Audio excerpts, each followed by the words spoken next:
Okay, I think everyone's here. We have one committee member not attending this evening. Do you need the name, Amanda? Sorry, you do? Cameron Leah? Yeah. Okay, good evening, everybody. It's now 6:32. I'd like to call to order tonight's Active Transportation Committee meeting. And I'd first like to acknowledge with respect that we're a meeting on the traditional territory of the Lekwungen speaking people. And we're honored to have the opportunity to build strong working relationships with the people of the Songhees and Esquimalt First Nations, whose historical relationship with the land continues to this day. So welcome everybody to the first Transportation Committee meeting. I'll be chairing the meeting tonight as Councillor Jansen is out of the country currently. May I have a motion that the agenda of the Active Transportation Committee meeting of April 17th be adopted and presented?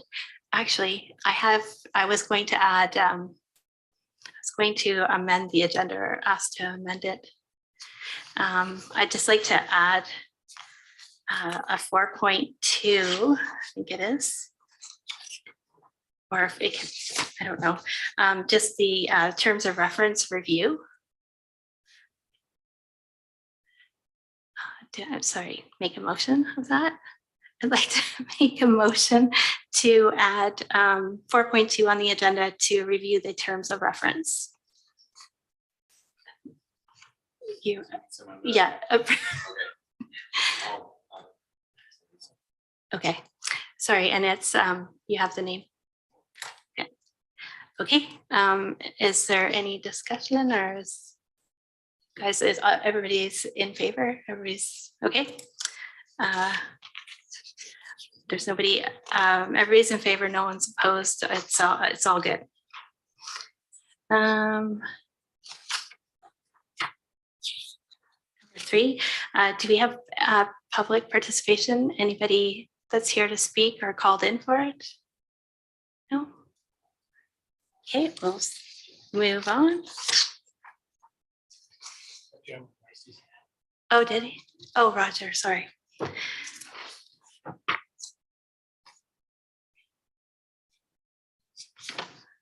Okay, so yeah, so I just wanted to, just before you speak, Roger, that any comments pertaining to the following matters that have been subject to a public hearing are prohibited at this meeting, and it's bylaw 1913 CD 33 2550 Soup Road.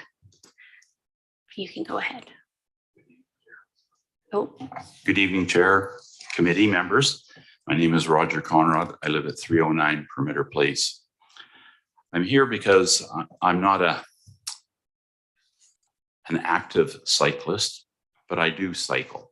So I'm not opposed to cycling lanes, and I'm definitely not opposed to sidewalks.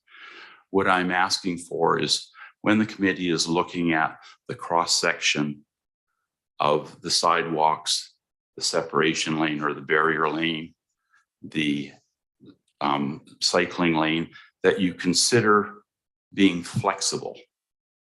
All the corridors in Colwood, or many of the corridors in Colwood, are of different widths. So the one size fits all section doesn't necessarily work. And when you've got a narrow lane, I'm asking that you consider narrowing the bike lane, narrowing the sidewalk, and narrowing the separation lane. Now, as presented, the separation lane is 0.8 meters, but if you put in a cement barrier, most of the standard cement barriers now are 300 millimeters wide. So if you start taking 300 away from 800, obviously you saved half a meter right there. Restrict the sidewalks maybe from 2 meters to 1.7. You pick up another 300 millimeters. And then if you look at the bike lane, which is 1.8, maybe reduce it to 1.5. You pick up another 300 millimeters. Before you know it, you still can maintain the traffic lanes and still have a safe separation, because in my mind, a cement barrier is much safer than 2 painted lines. You know, I figured out at 30 kilometers an hour, obviously you do 30,000 meters in an hour, which is, if you divide it by 60 to get how many you travel a minute, and then divide it by 60 again, and how many you get by second, it works out to 8.88 meters per second of cars traveling in 30 kilometers an hour. Now, the fastest human reaction time is 0.246 milliseconds. So in the reaction time of a person's realizing if they sneeze or something and they were veering into the cycling lane, they would have traveled 2.37 meters. So they'd be across the separation lane, across the bike lane, and into the sidewalk. So by having them wide like that really doesn't give any safety at all. You can do the same thing by restricting the distance. And that way you provide them traveling motors with a little bit of safety too, because driving on a slow or narrow street doesn't mean that people are going to travel any slower at all. So my suggestion is please be flexible when you look at that to be able to adapt to the environment around it. And in some cases, by restricting the sidewalk a little narrow, you can neck in behind a tree or a telephone pole rather than going on the outside, so you can go to the property line. Thank you. Thank you, Roger. I guess we're at new business. And Iain, if you could, Mr. Bourhill, if you could, the floor is yours. Thank you, Madam Chair. I'll just take a moment to introduce myself and our project team for the Active Transportation Network Plan. So I'm Iain Bourhill, Director of Community Planning. It's my 13th year coming up here at Colwood. This is the second committee that I've served that is focused on active transportation. So the previous one was more cycling orientated as opposed to being more active transportation orientated. And I think it's a great fit that we've got this plan coming before this committee. So behind me is my colleague Nafisa Rashfiandar, our parks planner. Sorry, Dan. And she is working on an active transportation plan, specifically looking at the new natural urban park that's proposed for in and around Fort Rod Hill, and specifically conceptual plans that would link our waterfront with the Galloping Goose and Colwood Corners.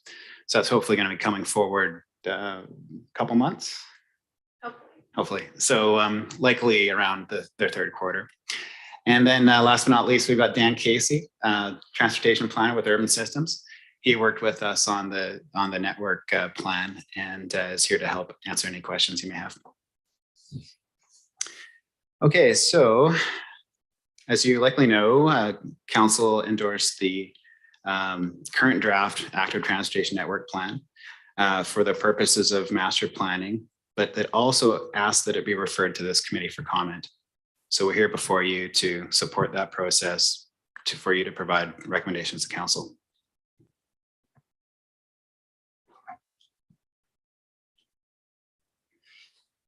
And as many of you know from your involvement in the process, the city undertook the Active Transportation Network Planning Project to engage with the community to better align our infrastructure plans with community expectations, update the network plan and guidelines to reflect new transportation master planning best practices, to prioritize future projects and what we are now proposing is a 15-year capital plan.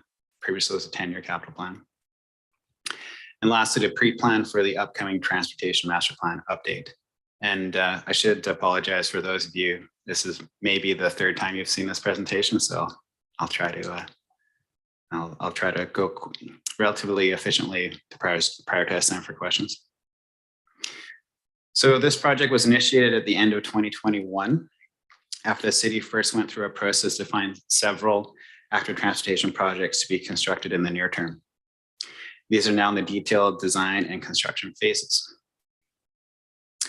Council endorsed the first draft of the Active Transportation Network Plan for the purposes of seeking public engagement on July 11th, 2022. Administration subsequently undertook public and stakeholder engagement through the second half of the year and developed a revised draft before you with recommended changes that I'll touch on later in my presentation. The overall structure of the plan contains these 7 main components. including a What We Heard section that highlights the very helpful input received from the community, including various meetings such as that was held with our scenic group on February 15th, 2022, and many others.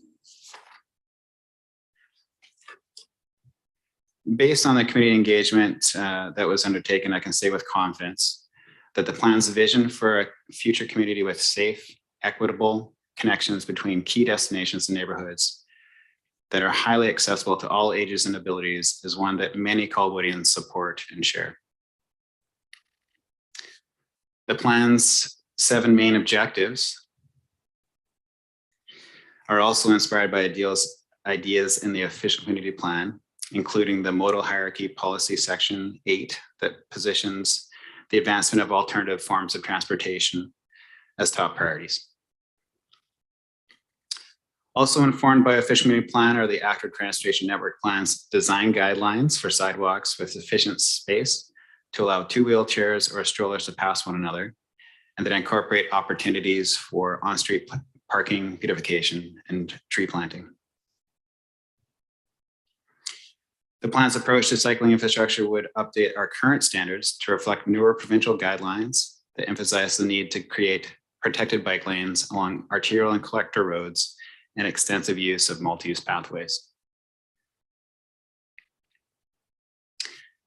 The 4 big moves that the Active Transportation Network Plan would represent for Colwood include city-led upgrades to the Galloping Goose Trail, including the new bridge at the Island Highway, an emphasis on complete streets on major corridors, and overall elevated design quality for universal access and careful prioritization of key projects. Council will be looking at design proposals coming out of our design build process for the Active Transportation Bridge at Island Highway later this spring or early summer, with completion well before the grant deadline set for March 2026.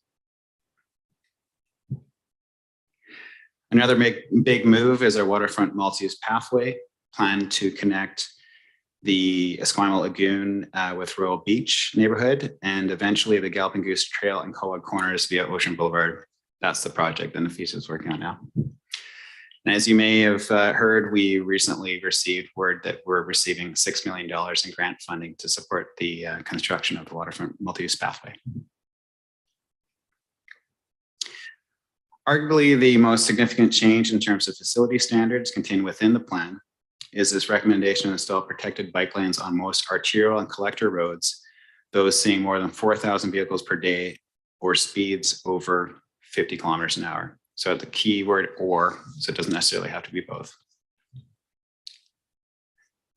And I'm also happy to report that the city recently received a provincial grant funding to support the implementation of a comprehensive network of active transportation counters, including 2 that will feature real-time user statistics. So at this point, we're proposing that those go at the waterfront multi-use pathway and our new bridge.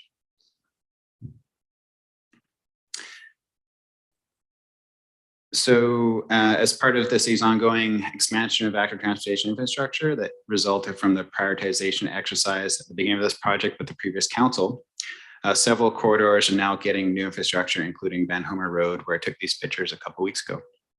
So really exciting to see the work come to fruition here. Since getting council's go ahead to seek public and stakeholder input on the first draft, staff used our Let's Talk community engagement platform as well as other social media channels to promote the opportunity for stakeholders in the public to provide their input. We also heard from other jurisdictions as well as several other community groups. We had a couple in-person presentations at community events, including our Eats and Beats event this summer. So the most significant changes in the second draft are the 2 new sections.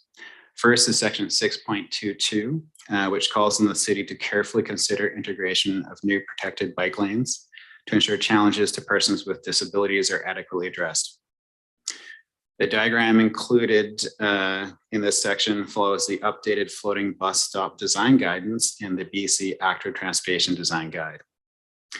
This new section also calls on the city to continue to apply evolving best practices for accessible design and to engage with interested community members in our intermunicipal advisory committee on disability issues, otherwise known as IACTI.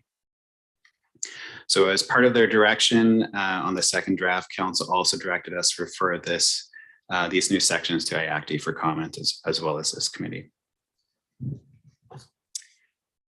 The other proposed new section 6.7 addresses the potential for new multimodal road infrastructure like protected bike lanes to impact the passage of emergency vehicles.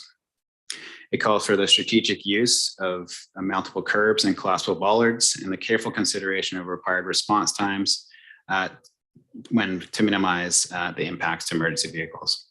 So similar to Mr. Conrad's comments, we're advancing the idea of flexibility to maintain the different uses of the roadways. The other significant changes relate to the 10-year capital improvement plan that's now, as I said, proposed to be a 15-year plan to address the higher reassessed cost estimates associated with the projects.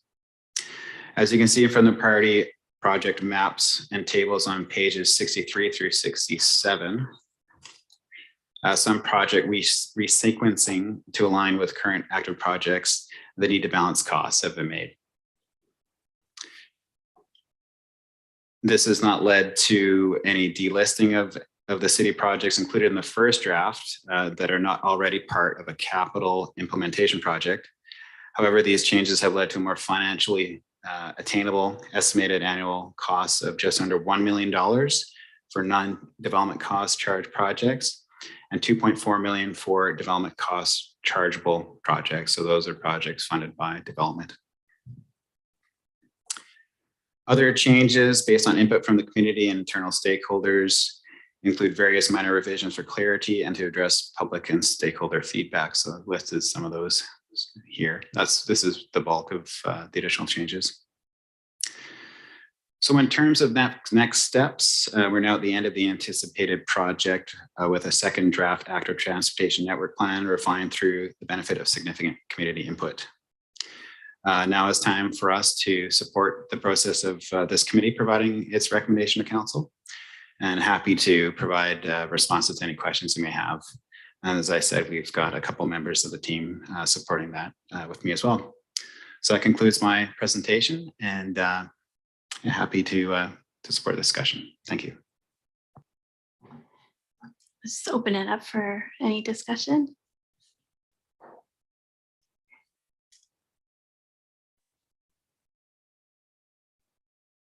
Colin, go ahead. I'd like to ask about why the inclusion of continuous crosswalks, or also known as raised crosswalks, was not mentioned in the active transportation draft. So so Dan really is the expert here. As I said, he was our lead consultant with Urban Systems that supported the project. So I'll defer to him on this one. Thank you. Great question. I think, well, raised crosswalks is not explicitly called out in the plan. I think references to the provincial guide, the BC Active Transportation Design Guide, are in there where raised crossings are called out. So I don't think it's an intentional omission. It was sort of probably a judgment call in terms of the level of detail that was included on the design guidelines in, I think it's section 6, but by no means are raised crossings intended to be excluded. Yep. And I do recall them being discussed in the process, and there's implications associated with adding that type of infrastructure, a roadway that would create a feature that would slow vehicles such as emergency vehicles, and the speed cushions is a response to that, in the sense that it allows for emergency vehicles to continue over those structures without them having to slow down. So I do remember us having that discussion with some of our internal stakeholders. Yeah, you just have to push your button. I think there was a lot of discussion about raised crosswalks to help the traffic flow, slow the traffic flow down on the Ocean Boulevard. And I know I live on Ocean Boulevard. And one of the things we talked about quite a bit, especially with the trail, possibly the first design of the trail being on both sides of the road, that there would be at least one raised crosswalk there, and maybe another one as a natural protection for people as they go across, with maybe some lights or something, and also to slow the traffic down. So is that in any of the plan? Yes, thanks for that reminder. There is a significant crosswalk feature proposed as part of the waterfront stewardship plan in the we call it the Rifleby Berm crossing, which is a reference to the historical Rifleby Berm that was located where the waterfront multi-use pathway is proposed to cross from the ocean side to the lagoon side. I'm talking to Police Superintendent Preston. He said that the #1 driver of complaints to his folks out here in Colwood was that road and speeding, and it was fundamental for us to find solutions to that problem. So the crosswalk that's proposed at that location is intended to slow down traffic. At this point, it's just it's just that one crossing. However, in the detailed construction process, we'll be looking for other opportunities to get that traffic slowed down.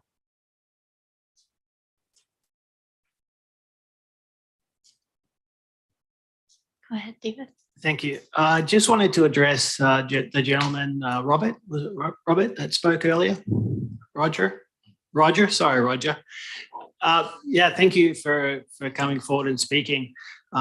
We certainly will consider the width of the general travel lanes. But what I would say is that in my experience being in Colwood, that we've seen compromises and at the moment a patchwork of buffered and painted bike lanes, and we haven't seen a change in the mode shift of people walking and cycling. We're very fortunate to have Royal Bay areas along Machosen Road, Allendale, where we've got a clean slate, and we're luckily we can plan it from the sand pit, from the gravel pit. So we're fortunate for a public right of way, no limitations there. But when you see cycling and sidewalk widths compromised to keep a broad general travel lane, you don't see a change in vehicle speeds. Indeed, when the general travel lane is reduced, it's a natural inclination to slow down. That's a fact. And I think that for too long we've seen compromises in lack of facility for people wanting to walk and cycle. But I mean, we'll certainly, work within the constraints that we have. But it's not just the physical engineering that's gone into the sidewalk or the protected bike lane, but it's how people feel using that facility as well. So you need the physical protection, but they also need to feel safe while they're using it. Just to answer your thoughts there on that. Would you feel safer with the separation of a cement barrier between you or paint lines that won't stop it? Oh, cement barrier for sure. Yes. So, yeah. And Madam Chair, if I could just note that Mr. Conrad has been very good about his time in providing us with a deeper understanding of his perspective. And I have to say, on the staff side, we agree with the general philosophy of being flexible with design guidelines. We're really talking about an elevation of the facility standards through this document, as the committee's noted. Sidewalks, a minimum width as a starting point of 2 meters, but where there's a constrained roadway, by all means, we'll be flexible with that guideline and fit it into the roadway. So. Did you still need to speak? Yes, please. Yeah. Oh, sorry. You're still, yeah, go ahead. Sorry. Yeah, thanks, Ian. Just one general point I'd like to make was just the wording of AAA and buffered. We seem to, in the varying different documents that the city's brought out, there seems to be a conflation between buffered and AAA. There's protected bike lanes in AAA. There's some suggestions there. Recently, the CRD, they've laid out a standard. they're trying to get some uniformity across the region. Basically, any road, major thoroughfare above 30 km/h speed limit, they're calling for a AAA facility. They want to, match up nicely with the neighboring municipalities. And then below 30 kilometers an hour, and I think it was a 4,000 car per day limit, they're calling for bikeways, neighborhood bikeways. But I just wanted to point out that in the wording, in the OCP as well, that buffer still remains, and it seems to be conflated with protected. I'd really like to see AAA in there and buffered taken out. Yeah. Thank you. You just have to go ahead. Thank you. So I'll preface this by saying, unlike many of you, I'm new to Colwood and I've only lived here for a little while. So I'll just sort of state that I'm going to assume that many of you have put a lot of years and a lot of time into this. So I want to thank all the work that's brought us till today. So I'm just going to build up on the comments quickly. Flexibility, I think we're hearing it from a citizen here tonight. It seemed to be one of the key themes that I read in the report coming out of one of the developers and from another citizen that put in a lot of very specific comments about, can we be flexible? Can we make adjustments? So just want to recognize that that's one of the things that I saw. It also seemed to come up in one of the council meetings recently on very specific feedback, I think even just last week's, where we were talking about a road, and I'll apologize, I'm new, so I might not know the roads as well as you, but people were saying, couldn't we, shouldn't we, might we? And I think it was not to make our infrastructure subpar, but I think it was to maybe make more infrastructure. So that's just a comment. And then I'll just finish with a question just to make sure I understood how the reports are coming out here. So this version 2 report, which had all the appendices related to, again, some of those very specific comments from emails parsed out, those have all been reflected in the latest version and include new sections that you've put in here. Do I understand that correctly? And that's my question. So thank you. That is correct. In some cases, we chose to make changes based on the feedback, and others we didn't. Anybody else? Oh, sorry. Angus, I was gonna go ahead. I'm new to the committee too, and I'm just trying to catch up very quickly with what's going on. I was reading something about, I think it was Stuart Parkinson sent a letter about using Wishart as a sort of a corridor to join the schools and join that, join everything together so that it was a safe place and get people off of Machosen Road. And I was looking at that idea and realizing with Royal Bay developing another elementary school that that's a real key part of that joining that into a safe school corridor. And I tend to agree with that.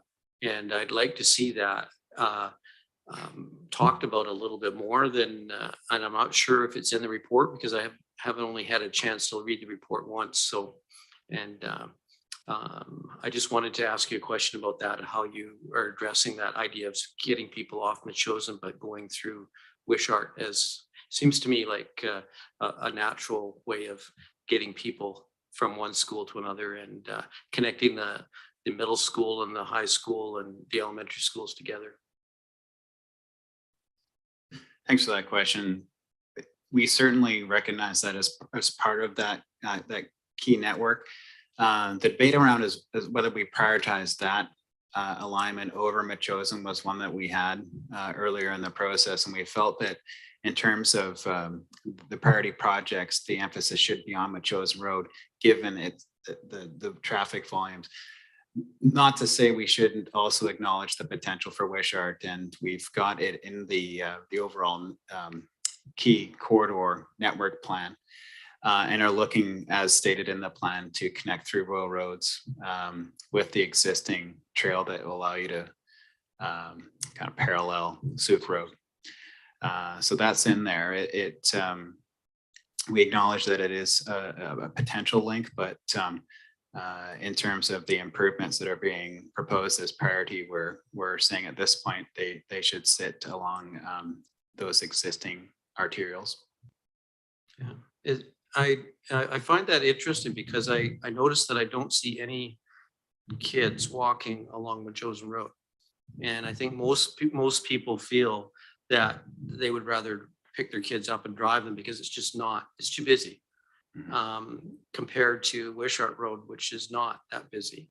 You've got a great controlled crosswalk that could be improved at the fire hall, and also some natural space there between down to Caldwell Elementary. And so to me, that seems to be a much, what we're talking about is a separated lane for both bikes and for walking and that sort of thing. And as a parent, I would definitely feel a lot better about sending my child that way than asking them to just walk down to to the school from along Machosen Road, because we realize that we're not even a third built in Royal Bay, and that traffic has got to get somewhere. So I think this is a real time when we really need to be able to look at some kind of dedicated space that cuts through this Colwood from one side to the other. And I noticed that there was a lot of work put into Royal Bay going down the hill. But again, I don't see any high school students walking down that sidewalk. I see them going into the subdivision and walking down Painter and in the pathway down to Royal Bay. But I don't see a lot of kids going up and down that space. So again, doing surveys on that and maybe asking the kids at Royal Bay too, how do you want to get to school? We do need to get people out of cars for sure. We need to figure out that, and some kind of bus system that makes it easy for the high school students and stuff to get around. So just a concern that I have. And what do you think about that concern? And thank you through the chair. I should maybe recharacterize my comments in that we certainly see both roads as major priority areas. In terms of how we propose the priority projects, that's where the differentiation lies. And having walked with my kids to school along Machosen, having biked with them, I certainly feel the angst and the lack of safety that's inherent in that space. We see this a lot of different quarters in Colwood. There's not a lot of usage because the facility standards are so low. A lot of our streets, unfortunately, were designed by third parties before incorporation, without there being any consideration of future sidewalks. Machosen Road's a classic example of where we're essentially having to rebuild a road to facilitate the addition of sidewalks. So it's a costly endeavor, but one we feel very important given the critical nature of that corridor. Not to say that either have, one has more merit than the other in terms of that linkage, but I just to highlight where we've seen the priority slate relative to future capital projects. Do you want to talk a little bit more about Wishart Road, Dan, and what we're proposing? Yeah, so as Iain mentioned, it is identified as part of the full network build out. It's just not identified as one of the key priority projects that would be advanced first. I do think in terms of facility type, I believe what's identified for there is buffered bike lanes, given the character of that road, plus sidewalks, both sides at full build out. Granted, it will take some time to achieve all that. I think in terms of sort of thinking about both corridors, Machosen and Wishart as part of a network, there absolutely is an argument for Wishart Road as a priority over Machosen. I think the key piece with Machosen is that it is, especially that connection piece between Wishart and Souk Road, it is the link into eventually the Galloping Goose or eventually onto Souk Road to get in and out of sort of the municipality as a whole. And I think that's a key piece why sort of Machosen Road rose to the top in evaluating where priorities might lie. Yeah, Ian, you mentioned that you're talking about putting something along the Souk Road, along rural roads. Is that right? To get to the Galloping Goose from Wishart? There's an existing, through the chair, thank you for that question. There's an existing trail there that Yeah. I use a lot. I know, Yeah. it's very good. Yeah. It's already there. Yeah. And we talked about, what's possible along Souk Road and how we could emphasize that existing trail as the main route to connect through that area.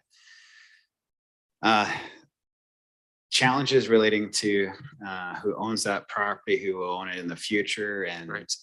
Those types of questions, make it more complicated in terms of us putting a date to a recommended capital project for that.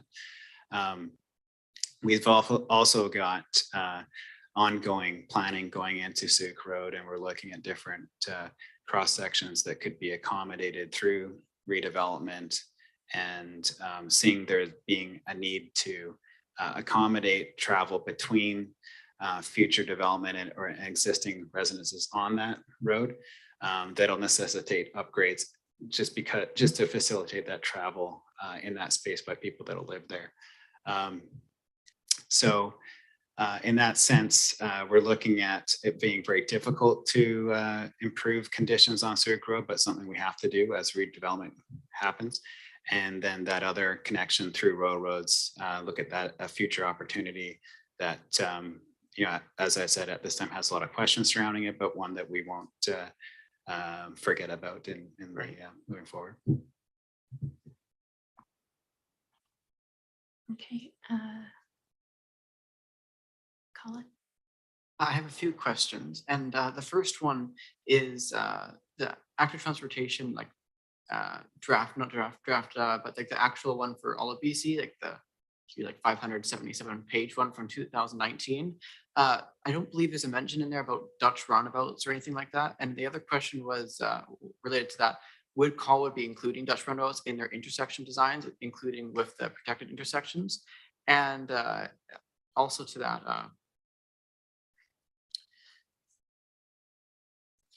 with the draft that we've been proposed, well, that we read through, would the stuff that's not included on there, would we have to refer to the guidelines from the provincial government, or would that stuff be forgotten about and just not really added in the infrastructure when it's being built out? Thanks a lot for those questions, and through the chair. Maybe call upon my colleague, Director of Engineering, John Rosenberg, to talk about how Dutch roundabouts may be included in future projects. I have to confess, I'm not that familiar with the concept. The second question, also, for detail beyond what's in the active transportation plan, we'd be looking at our subdivision servicing bylaw and our transportation master plan to be going to a finer grain details on specific facility standards. Thanks, Ian. I'm John Rosenberg, Director of Engineering. We're currently in part of the program of the Active Transportation Network Plan. We're going to follow up with an update to our Transportation Master Plan. Within that Transportation Master Plan, we will look at roundabouts with regards to a general thought.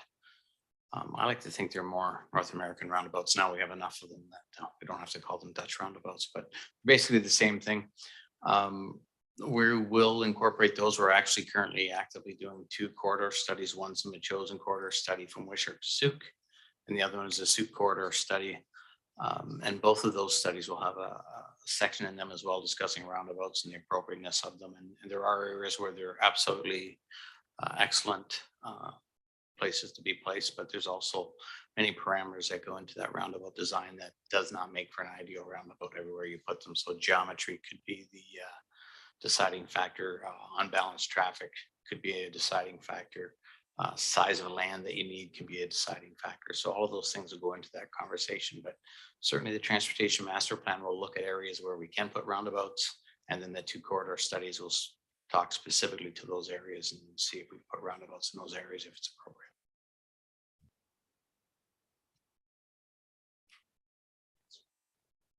I'm just going to step in here and just say or ask a few questions.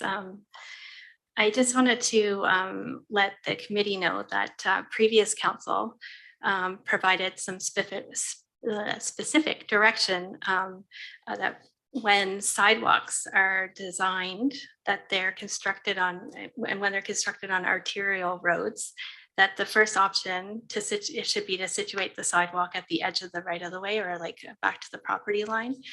And I know that this is kind of a passion of mine, is to try and use more of the roadway in the city property when designing these roadways. And I'm in favor of also like kind of shaving down these the lane sizes of how this is all set out for like the recommended cross sections. And I'm just wondering how that, if there was like Mr. Conrad said, if there was like it's nice to have a 2.0 sidewalk size, but it's recommended actually that the minimum should be 1.8 meters wide to allow people using mobility devices to pass in opposing directions. So I kind of feel like the active transportation network plan is kind of has been produced at the gold standard. And I'm not sure that we need to go to the gold standard to get what we are hoping to achieve. It's just, there's a lot of expense in this plan. And I'm just wondering if there's a less expensive way to maybe achieve some of these goals. And so on arterial and connector roads, I guess, I would prefer to see dividers, like concrete dividers of sort. I think that Saanich accident just recently was a good example that if you have a divider, that there's something that they're going to hit before they take the life of somebody, or a cyclist or a pedestrian. And I'm not saying put them everywhere, but they also take up less space. You know, and the buffering, like the lane size, the sidewalk could be smaller, the green space in between could be smaller to fit more. Just I guess what the report comes back to is it shows that Colwood's own figures show that at present that this design serves 5.5% of the pedestrian movement, and by 2038 it's at best it will only be serving 18%. So why are we giving 67% of our total right of ways? Like, to me that is confusing. And I just feel that we should be thinking about the sizing of this. And I find this frustrating that this is coming forward at this committee now.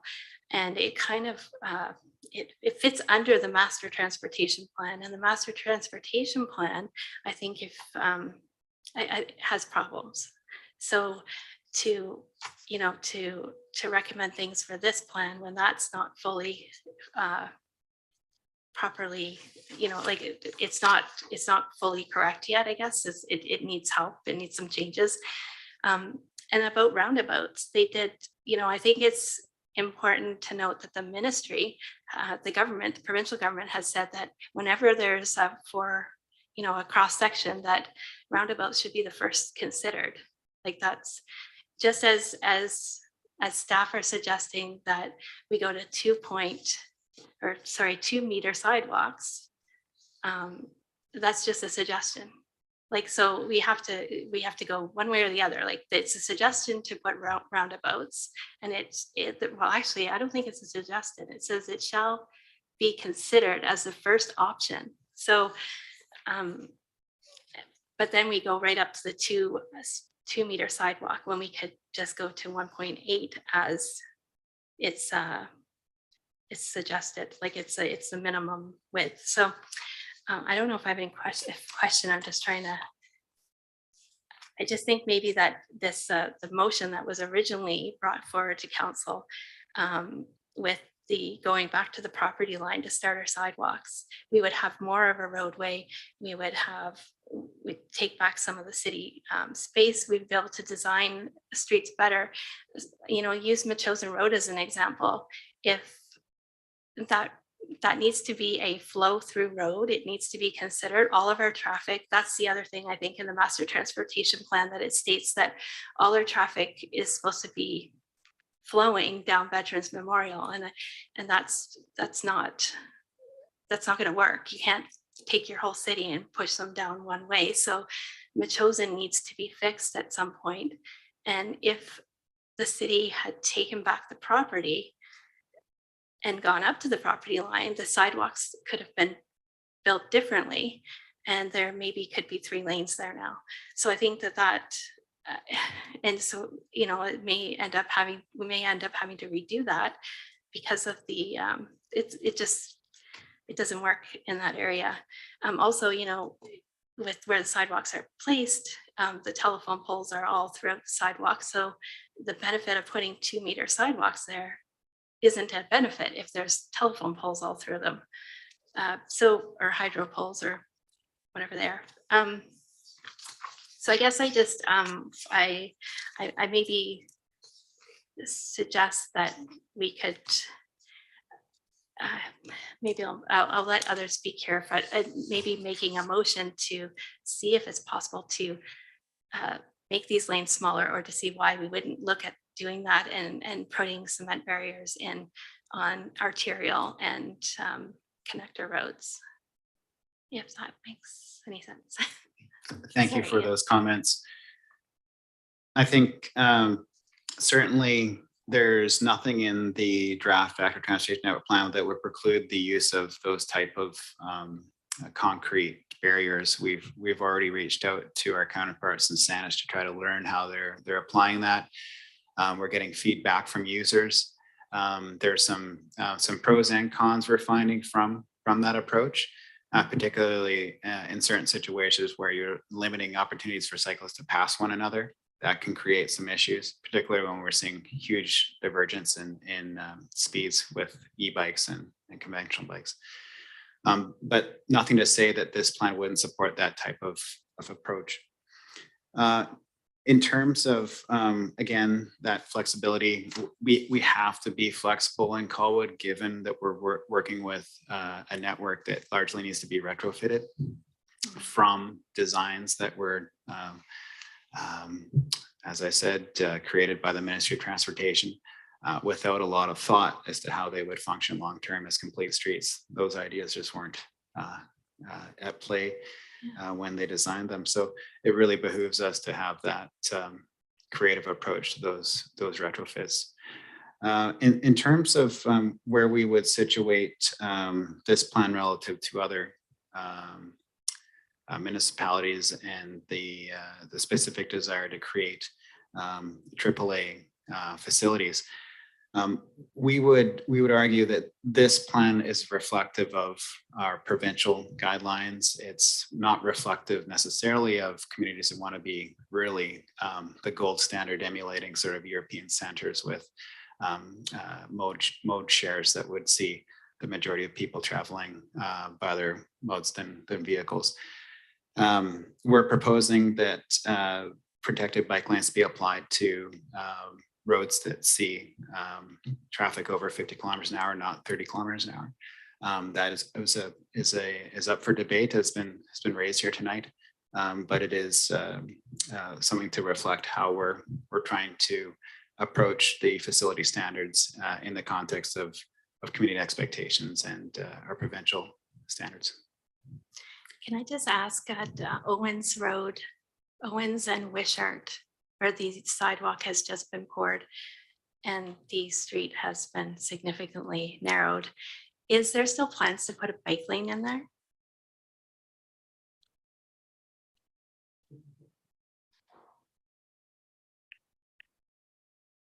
No, there's no bike lanes going in. Those are local streets, so that'll be just a share road type street where bikes and cars share the roadway. It's a 6.6 meter laneway, and local traffic is well under 500 vehicles. So certainly it would not have bike lanes on it. Okay, and about the narrowing, John, I just wanted to ask, is there, I just looked at it and I just, it's narrow, and I'm just wondering if what is the reason behind it to narrow an intersection like at that point where a bus goes down, where I just feel like we're slowing traffic down, but as soon as they get around the corner, around that little narrow area, they're just gonna fly. So it just makes it difficult for vehicles to get in. It slows them down. It stops traffic. And so how does that work? Yeah, I think I'll have as many comments about speed as I do about slowing down traffic. That intersection was intentionally narrowed down to 3.3 meters, but I would note that the travel portion at 6.6 meters is actually approximately 0.6 meters wider than it was before. It was only 6 meters before. It feels narrower, one, because there's a curb on the other side, and two, you now don't have two shoulders that sit there that make it appear really wide because you have infrastructure there. So some of the things, back to comments about buffering and the width of the buffering, it's about the psychology of transportation and having people feel uncomfortable. And sometimes it's intentional, sometimes it isn't, but confusing drivers about where should I go? What's my yield? What's my right of way? Has them slow down and think about what they're doing so that traffic slows down. So that's not necessarily a bad thing to have them slow down. With regards to the turning movement into the cross sections, that turning movement of a bus into that street is happening a half a dozen times a day. The potential for conflict is almost nil because there's only a couple hundred vehicle trips a day on there. And again, it causes vehicles to slow down and watch what they're doing. If we were to just say, okay, let's widen them right out so the buses can make their turns, then, you know, we're adding millions of dollars in infrastructure costs throughout the city. And, you know, like it was said earlier tonight, is we're trying to save dollars to provide more infrastructure. So buffering is great, protection is great, but protection costs a lot more money. We do have $80,000, or I think it's $79,000 this year to actually take some of the buffered bike lanes and do what Sandwich has done with regards to putting those concrete barriers down a couple of our collector roads. We'll be coming back to council with regards to a discussion on where. And I would guess that perhaps with the new committee system, we'll probably end up coming back to committee with regards to where we should put some of that buffering. So it's not cheap. $79,000 sounds like a lot of money, but you won't get a kilometer of roadway done with $79,000. That program is a 3-year program currently for about $250,000. And it certainly won't do all the buffering, won't convert all the buffered lanes to protection, but it will help us. So a lot of it is just the psychology of trying to slow people down. You know, back to the comment about coming back to the outside of the right of way. All the hydro poles are generally on the outside of that right of way. So then we have to move when you get to Metchosin. When we bring that Metchosin corridor study back, one of the conversations we'll have is the fact that, and you are correct, there's hydro poles on one side of Metchosin and telephone poles on the other side of Metchosin.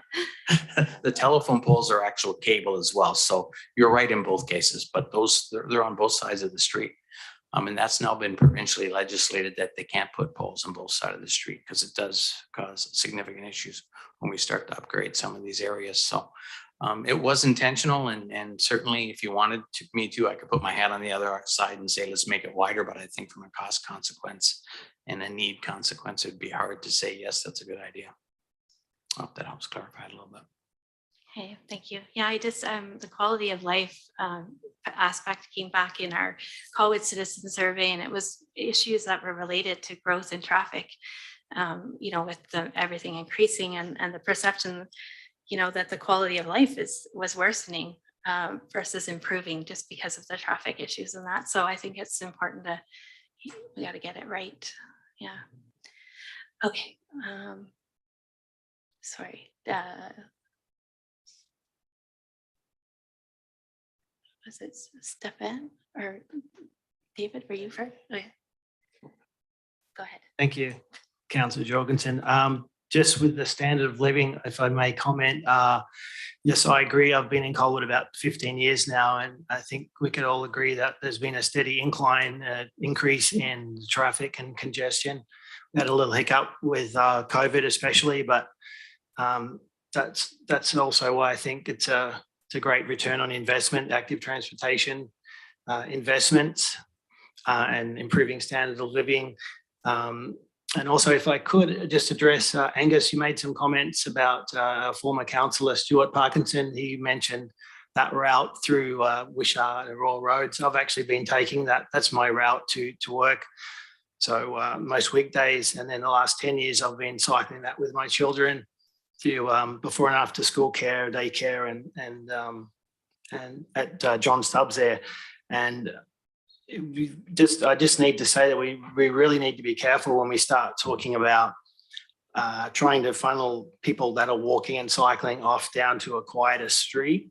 There's like 3 separate gates you have to go through. That road, the West Campus Road in Royal Roads University, it's a one-way that they've kind of given us a pardon on for cycling, but there's a lot of drivers that don't appreciate cyclists going down that road. I've had quite a few encounters with my young kids cycling to school along there, going the wrong way. And I just need to point out that people that are biking and using mobility devices, walking, they want to get to the same places that people that are driving do. So if you look at where are people driving, you know, people that are cycling, they want the most direct route. They want to use the services that are on the main roads. They don't want to get funneled off into side streets. I absolutely agree that our schools should be a big priority in our transportation network. Right now, we've only got one school that has a AAA bike lane to the front door, Royal Roads. And there's only 3 other schools out of our 9 that have a painted bike lane to them. So that's a big deal. So yeah, Wishart, definitely, it's a good corridor for our schools. So I would, I'd like to see some safety along Wishart and by all means, Machosen and Soup Roads. While I've been taking that route, I can tell you that Soup Road's definitely faster to get to work on, but it's pretty scary. It's not very pleasant. I've started using it the sidewalk too, and it's just noisy, and drivers speed along there. It's quite a throughway. So yeah, thank you. Thank you. So yeah, you're hearing lots of feedback from us. So I'm going to frame what I think I hear often. So funding is going to always be the issue, it seems. Again, I'll play the new guy card. It seems to me the sources of funding are capital from the city, grants that we have been lucky to get a little bit of, development input, and maybe down in the future there's provincial, federal, I don't know. But we're never going to have enough funding to do all of these things. And I think we've been talking about a couple of roads that are both priority 1 projects. So they're still competing against one another, I think, for short funding. So I guess that's the second point. Priorities seem to be all very high.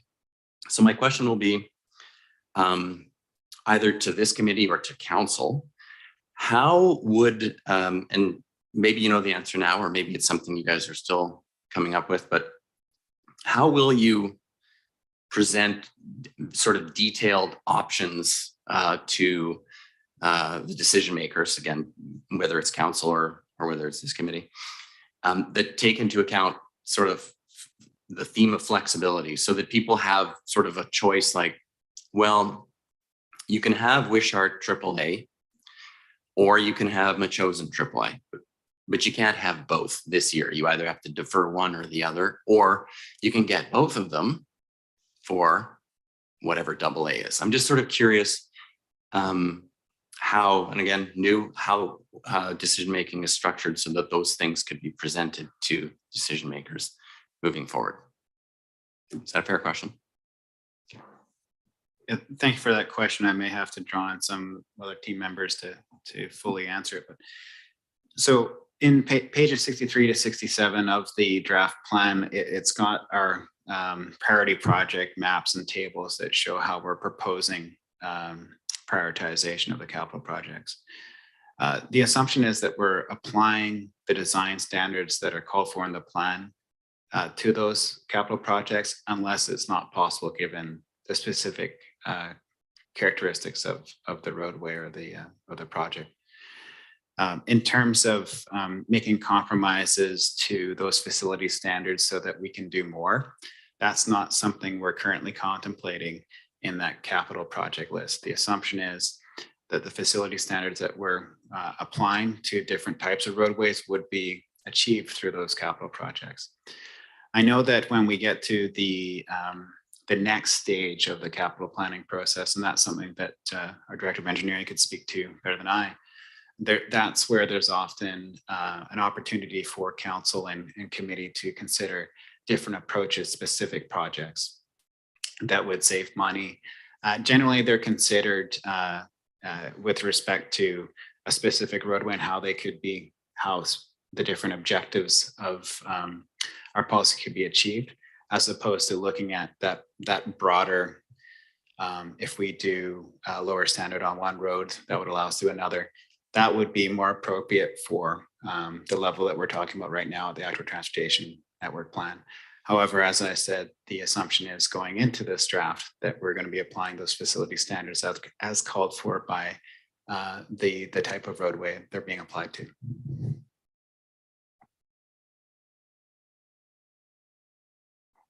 So just the clarification then, so a project is, and yes, you have very detailed, a project is, 800 meters, $5.3 million. Where's the money coming from? Is it capital from the city funding? And so it has to come and be part of the annual or the multi-year budgeting process? Or is it been sort of feasibility and it's $5.3 million and it's when we have that money, either from the city and maybe other sources? Just again, apologies if everyone else in the room knows the answer to this question, because I don't. No apologies needed, and thank you for the question through the chair. So we've proposed essentially a list of projects that would be funded through multiple sources of revenue. Of course, there's direct taxation that can build reserve funds for capital projects. Those are provided monies as per council policy. There's also through grants. So we're actively sourcing funding for these projects from upper levels of government. As was announced today, we got $6 million that would pay for the multi-use pathway along the waterfront. Our most costly project right now, so that's good to have. There's other ways that council can pay for these projects, such as through borrowing. So that's what's proposed to fund the next phase of projects is to go and develop the funds through borrowing. So the city has several different ways to fund these projects. Well, I should mention also, it's important to define in this project what would be a development cost charge fundable project and what is. And so we've tried to do that. You can see the bulk of the projects fall under that development cost charge category. So those are projects that would be funded through our DCC contributions from developers that are charged on a per unit basis when they do development. So there's those four major sources of funding, and our finance team looks at what council puts forward in the capital plan and then assigns the costs accordingly.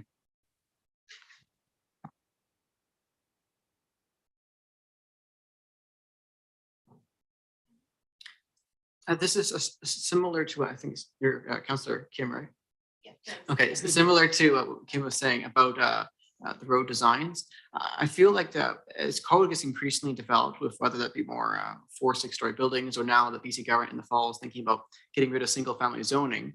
It's a recent thing we mentioned the other week that Colwood perhaps should be looking in, instead of having the road so compact, with the sidewalks right next to the bike gutter and then the 2 lanes, for example, maybe they should start looking at having a larger space between a lot of the stuff. So like say the sidewalks perhaps right at the property line, because as roads future get expanded for other better protected bike lanes or even more car lanes, it would be a shame to have to spend all this money that barely is available to then have to rip it up with all the increasing density that happens in the future.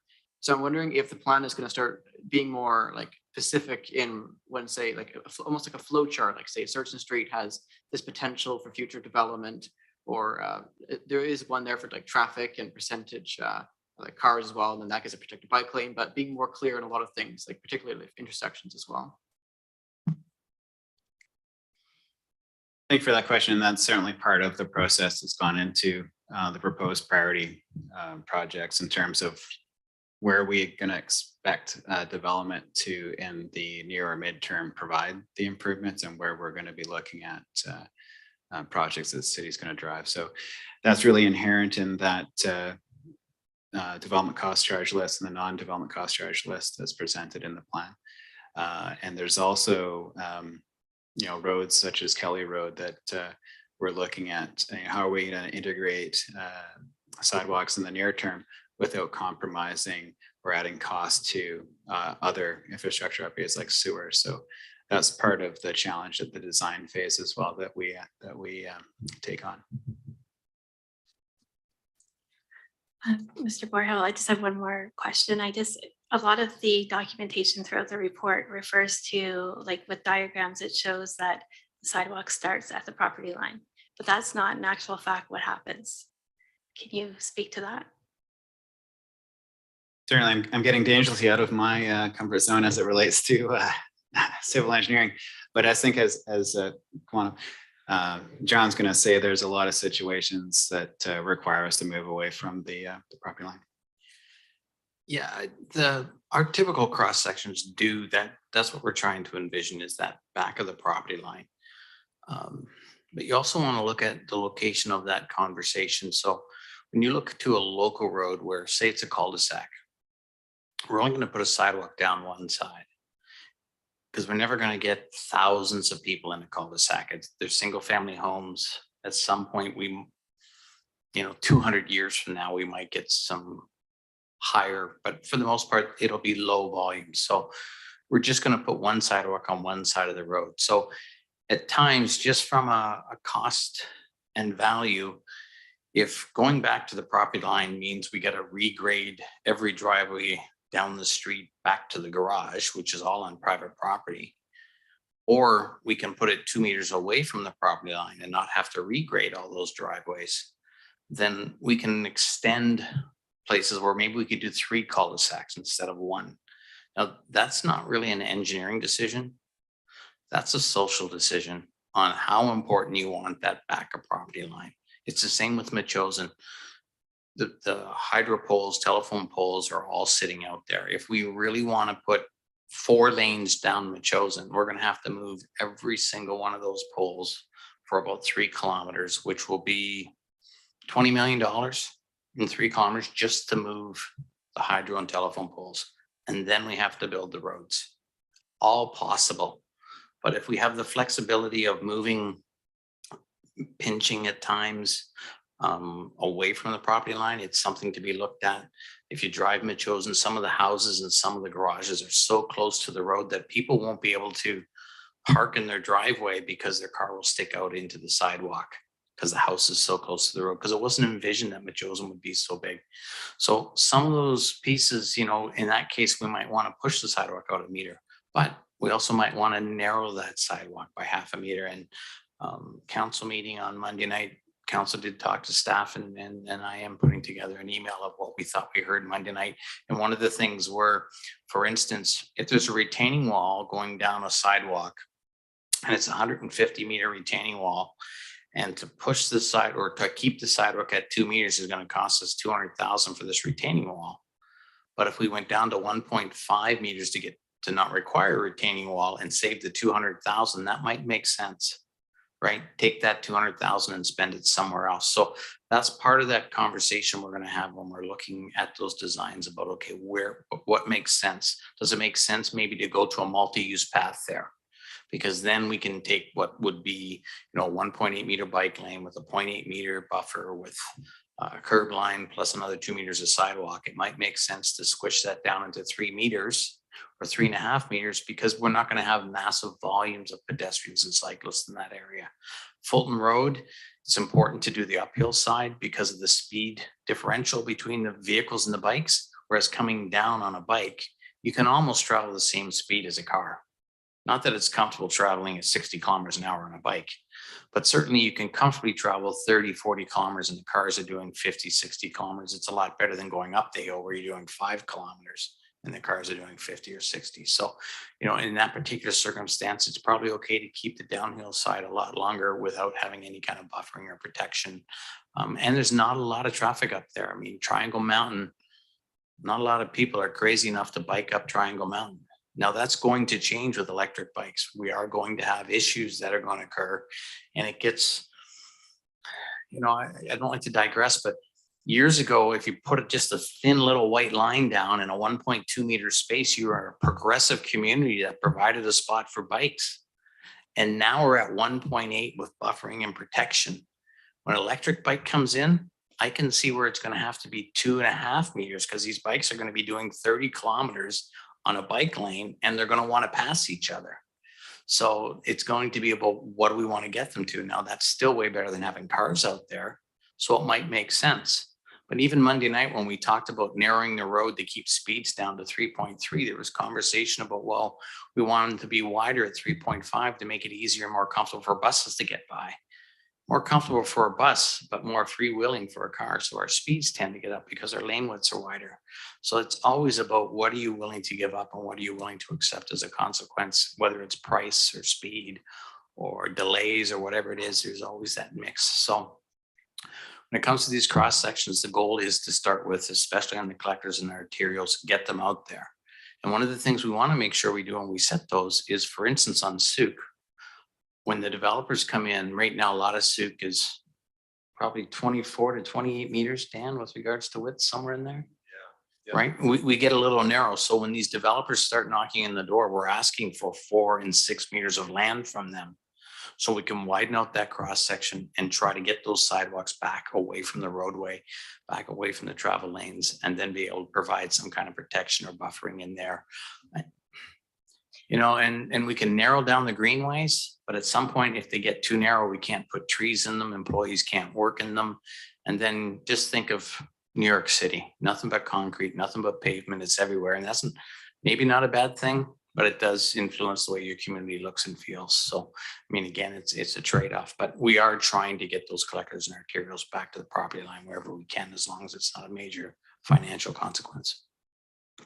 So if it was Owens and Benham, are they considered collector roads? No, they're both locals.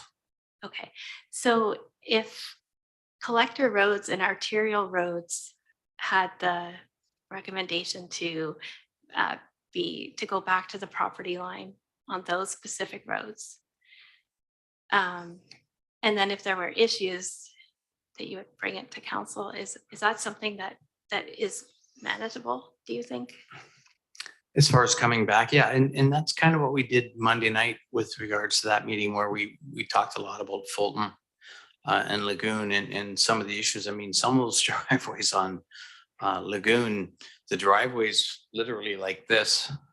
And if we put the sidewalk here, we can't even get the car and the sidewalk with the roadway. So by bringing the sidewalk 2 meters away from the property line, it allows us to fit it within the roadway so that people can still use their driveways. So there are just some areas where, your neighbor has a driveway that goes like this, but you have a driveway that goes like that. And when you get right back at property line, we can't transition between those two driveways and make both grades work. One of those driveways can't work with that. So by pulling out the 2 meters or 3 meters away from the property line, it allows us to get those driveways to still work, because it's one of the most difficult things we do is going into existing neighborhoods where people have lived there for anywhere from 6 months to 15 years, and they have a certain expectation of what their life looks like and what their neighborhood feels like. And to go in there and then tell them, okay, you can no longer drive your Corvette because your driveway doesn't work anymore because of the angle of approach.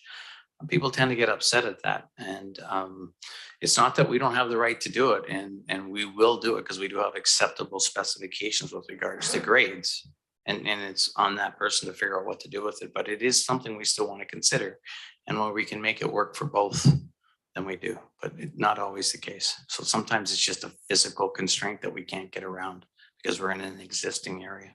That's where I keep hearing the flexibility piece from the table here. And widths is the same. I mean, there's a certain standard where we can't get any narrower, but certainly, I do think the buffering of 0.8 to protection to get down to 0.3, that is a great way to pick up space and provide a better amenity. But the cost to do that, right? That's the consequence, right? That costs way more. You get significant benefits, but it costs a lot more. That's all the trade-off is there. And if you're willing to do that trade-off, then by all means, we can, pick up a lot of space doing that on both sides of the road because you multiply by 2, right? Because you've got 2 of them on each side of the road on your collectors and arterials. So there's a lot of space that we can pick up, 2-3 meters in space. Okay, So it does make sense as long as you're willing to pay for it. thank you.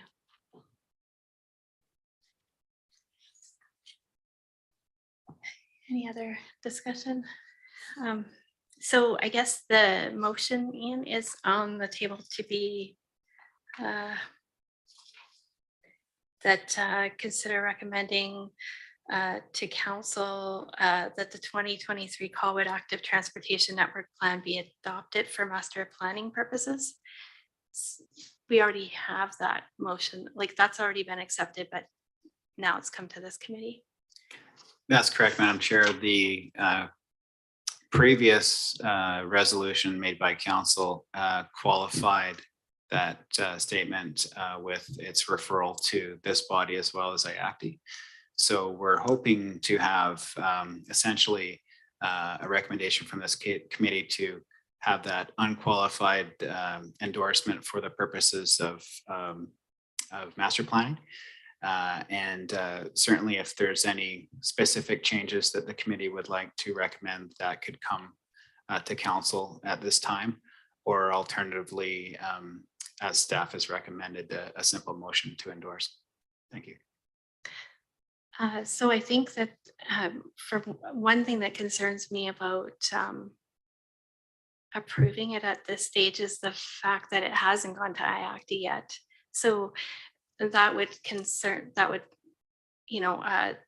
that would have further discussion around whether they feel they need a 2-meter sidewalk or whether a 1.8 would suffice and that sort of thing. So and I know the next IACTI meeting is on the 20th. So yeah, so it concerns me not having their input. And then also just some concern around the arterial and connector roads and the going back to the property line and then the different sizes of the lanes and that sort of thing. So I'm wondering how that can be addressed. Thank you for those questions. So the chicken and the egg issue with IACTI and this committee, I actually chose to prioritize this committee in terms of seeking feedback from the Active Transportation Committee before bringing it forward to IACTI. Given the, I think the scope of the feedback that we're requesting from this committee, it was important for us to address you first. As soon as we do get the recommendation from this committee, we'll be going to IACTI and specifically asking about those changes that are coming forward in the second draft, which are relatively minor to the scope of review that's being performed by this committee. We have engaged with IACTI through this process at multiple points. Their committee was given multiple opportunities to review the first draft, and they have not yet seen those relatively minor changes that we'll bring back as soon as we can to that committee with any information for council's consideration. Oh, and apologies, your second point about going to the property line and situating improvements as far back as they can. And Lanewith, I hazard a guess to say that it would probably be appropriate for us to look at our transportation master plan as really being the document that would address those issues, because I would argue that they are there's situations where it's not just active transportation infrastructure that those issues would come to play, and it would probably be appropriate for this committee to recommend that type of detail to be in that document. So that'll be coming forward to council and committees later this year. So in the interim, could you continue using the current plan as the master planning for master planning purposes until kind of like what council had already suggested until those things are reviewed, and or do we need to make a specific motion as to what the changes are being suggested to go to council? Thank you. So essentially, we are in a bit of a state of limbo with this this plan. We came to council and said, look, it's really important that we move forward with the direction on capital projects that the previous council wanted to get going even ahead of this plan being finalized. So the first phase of this plan was actually a process to apply criteria to all the roads in Colwood and develop a ranking in terms of where we should be putting our active transportation resources into. That developed the list of projects that are now being designed and constructed. We look to be moving forward with the transportation master plan update. Dan's team's working with our engineering staff on that. So the real time is really of the essence in terms of getting some of these policies in place. That's why council endorsed it for those purposes. But I can see why, if they felt it was very important, that this key document also be referred to this body for any specific changes, given the nature of this committee and this document in terms of its importance to active transportation projects. So any specific changes, by all means, please consider a recommendation to council. And with respect to any motion related to the transportation master plan, that could stand alone as a recommendation, or the committee could wait until that document comes back forward as a draft at the appropriate time.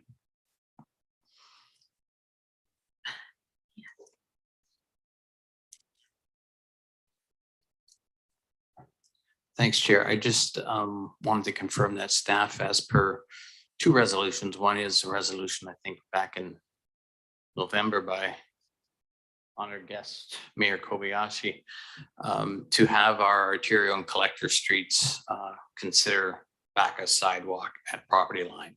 So staff's already actively working under that resolution. The second piece is that council did also endorse staff to start doing designs and working with developers based on the fact that the current iteration of the active network transportation plan will probably be adopted. So in the interim, until it is adopted, that's what we're working with. So from a developer standpoint, means there's a little more pushback because they like to go to our existing documents that have been adopted by council and say, well, this is what we're supposed to do. And we're saying, well, that's what you think. That's not what we're telling you.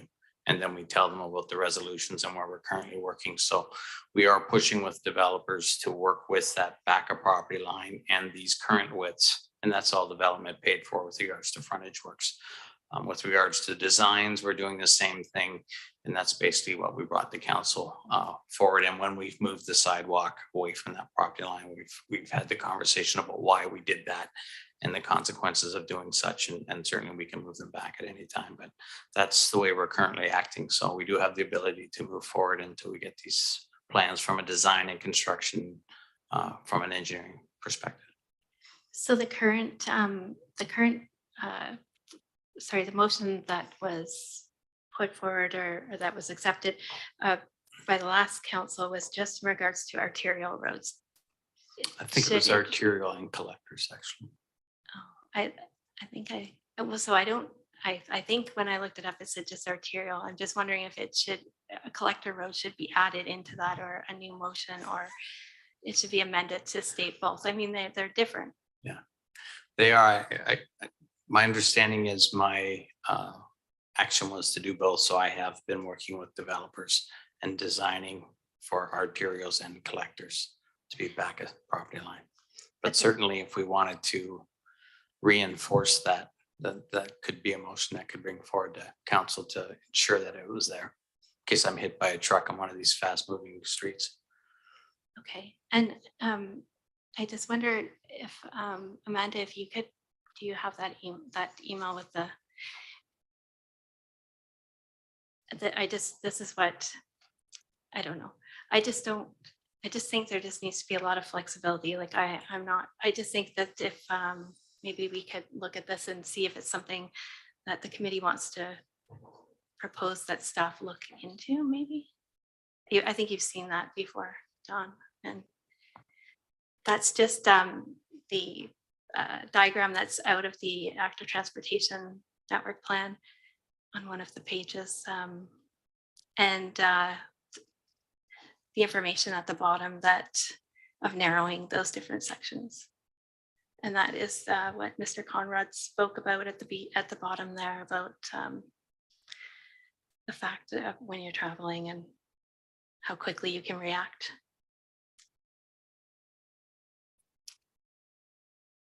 So I guess my question, I'm just wondering if we could send this, I guess, continue to use the master planning, the master plan for planning purposes, like the one you currently have, but that staff address these issues or suggestions if this is what's agreed upon. And then also about the on arterial and collector roads having the separated the dividers, the spacing dividers, and then maybe addressing the motion or amending the motion to add collector roads into the motion from Mayor Kobayashi last term. Thank you, Madam Chair. Might I recommend some wording to package a potential motion? So staff's looking for clarity in terms of direction from council. So any recommendation that this committee puts forward would be really helpful if it was clear on the specific changes that you're advancing. That the cross-section diagram shown on the screen is actually from our existing transportation master plan, and it was reflected in some of the content of the active transportation master network plan. This committee could consider a motion that directed staff or recommended to council that the active transportation network plan be amended to include a section that specifically spoke to the need to apply flexibility and constrained cross sections. And we could bring forward that document with that draft for council's consideration.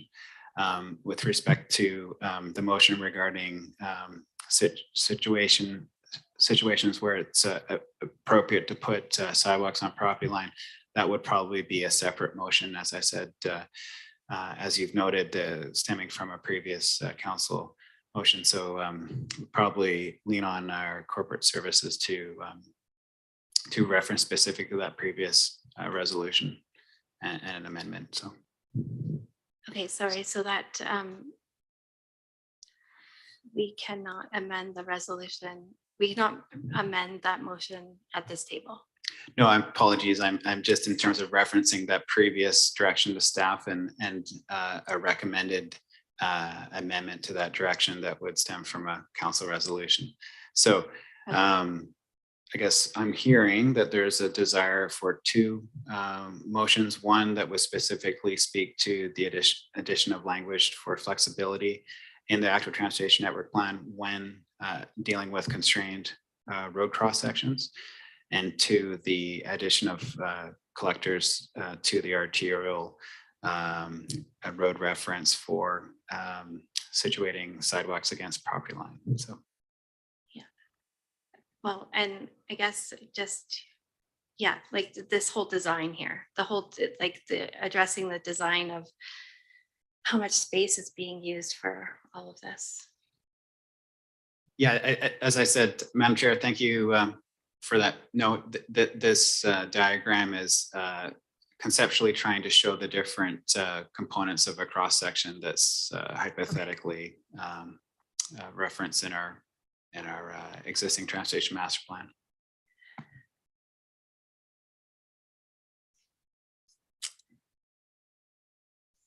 Okay, so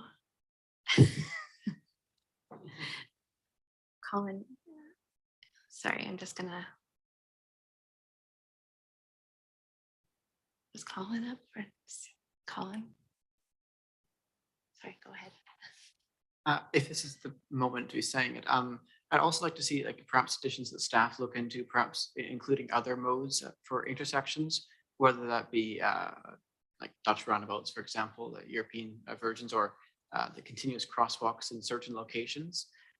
Or in addition, perhaps it could be wise for our committee to maybe do a separate day where we just do a deep dive through both active transportation draft and the transportation master plan and see all the issues that we all have with that, and then come back to staff about that in a longer piece that's just more detailed. It's like, are you suggesting a workshop? Like a workshop with staff to walk you through it? Or just perhaps our committee ourselves, like the five, six of us, just to get together, whether it be City Hall or somewhere else, to go through both the master plan and the draft and see all the issues we see with that. So we have a bit more time to find the issues that we're finding in the document that we could relate back to staff and more recommendations. Amanda? That would sort of be considered a meeting if you were going to all be discussing things that were going to come to a decision, to you making a decision. That would be an open meeting. But if you were having a workshop where information was being provided to you and it was just maybe a question and answer thing, then that could be considered a workshop.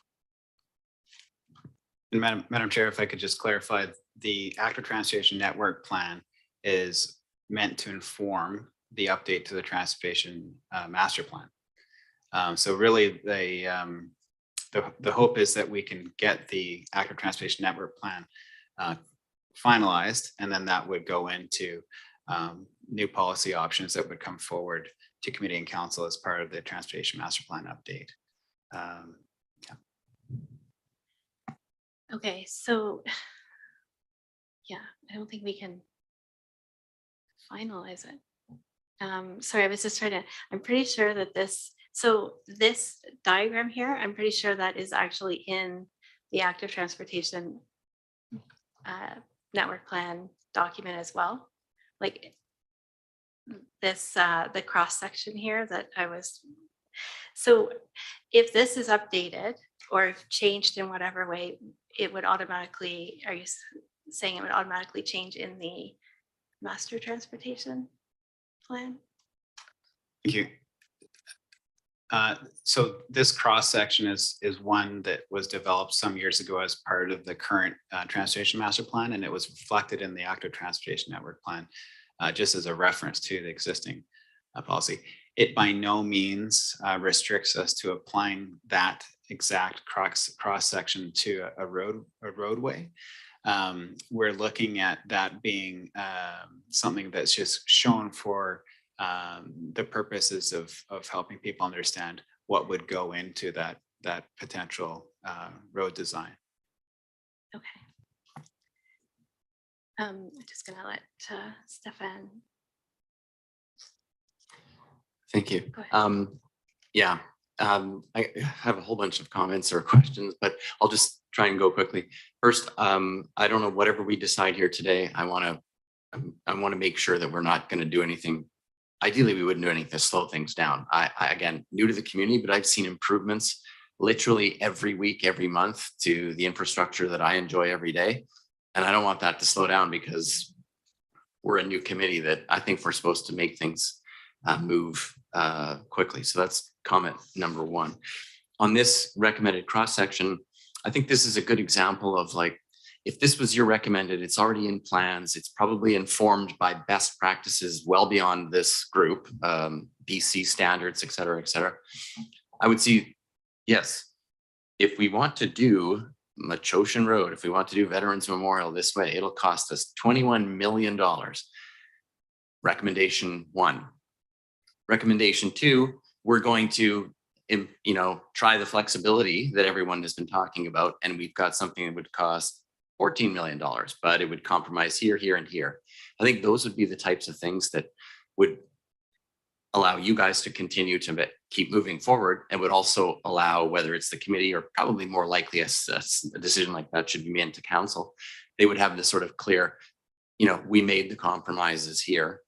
but we did our very best, and we made the compromises because of telephone poles, because of money, because of grades that couldn't be reached. So that's sort of the way that I think it would be easy to present things to decision makers, because I don't think you're going to get anyone in this room saying we don't want to put bike lanes or proper safe walkways on any road that's been identified in this plan. So that would be the second, I guess, point I want to make.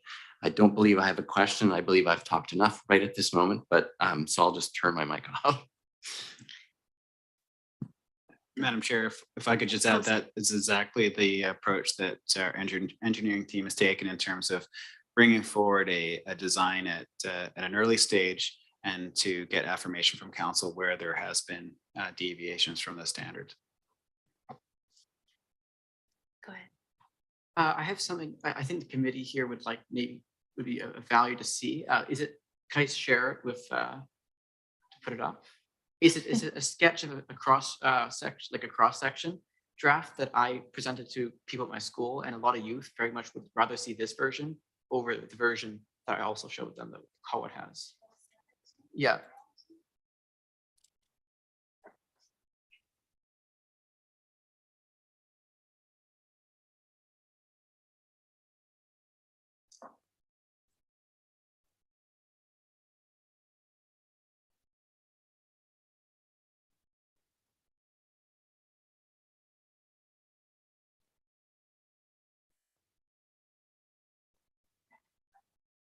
Oh, yes, the cross actions.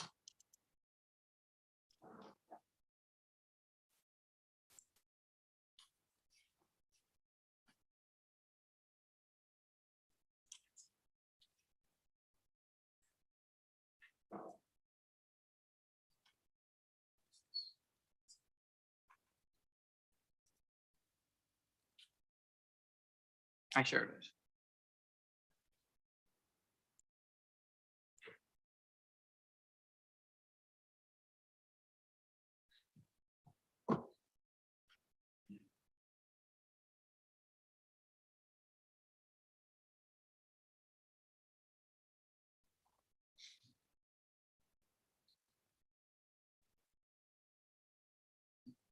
Yeah. Okay, so this is around the typical one that we normally see at the moment. This is before I saw the amendment of having the sidewalks closer to the property line. But that's like around the current one, rough measure for using Google Maps. If you can go to the next slide. Using the same footprint, instead of having two bike lanes on the side, you could combine them on one side, giving a bi-directional protected bike lane, which is often far more preferred over the single bike lanes that are also at the same time not protected, using the same footprint. And if the road did need to get expanded, you already have the asphalt available there that could just get pushed back, using perhaps just having planter boxes there or something. So perhaps instead of having a cross section that is a bit discouraging to a lot of people, and maybe having one that is very close to the gold standard, but then using the same footprint and pretty close to the same cost, give or take. Also having additional planter boxes, which would take a bit more. But I have seen quotes from companies that apparently it's only around $100-ish a meter, give or take staff time for actually installing it. So perhaps maybe looking something similar to cross section towards that being implemented. Madam Chair, if I, so certainly this type of approach on a broad basis is not something that would be precluded by the facility standards called for by the Active Transportation Network Plan. Where possible, bidirectional protected bike lanes is certainly something that we would say is a good thing, and would want to keep that as part of the toolkit as we're applying protected bike lanes through the community. I know that there is plans, John would know better than me, but for this very similar application of bidirectional bicycle lanes in new development in Royal Bay.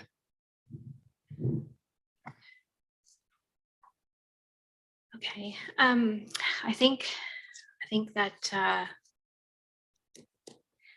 we should put a motion. I think I'd like to put a motion forward. First of all, and I apologize, Amanda, I don't have any of these written out, but do I need to put a motion forward for this to go to IACD still? Like it, no, it's going. Okay, so maybe a motion to amend the motion from that, the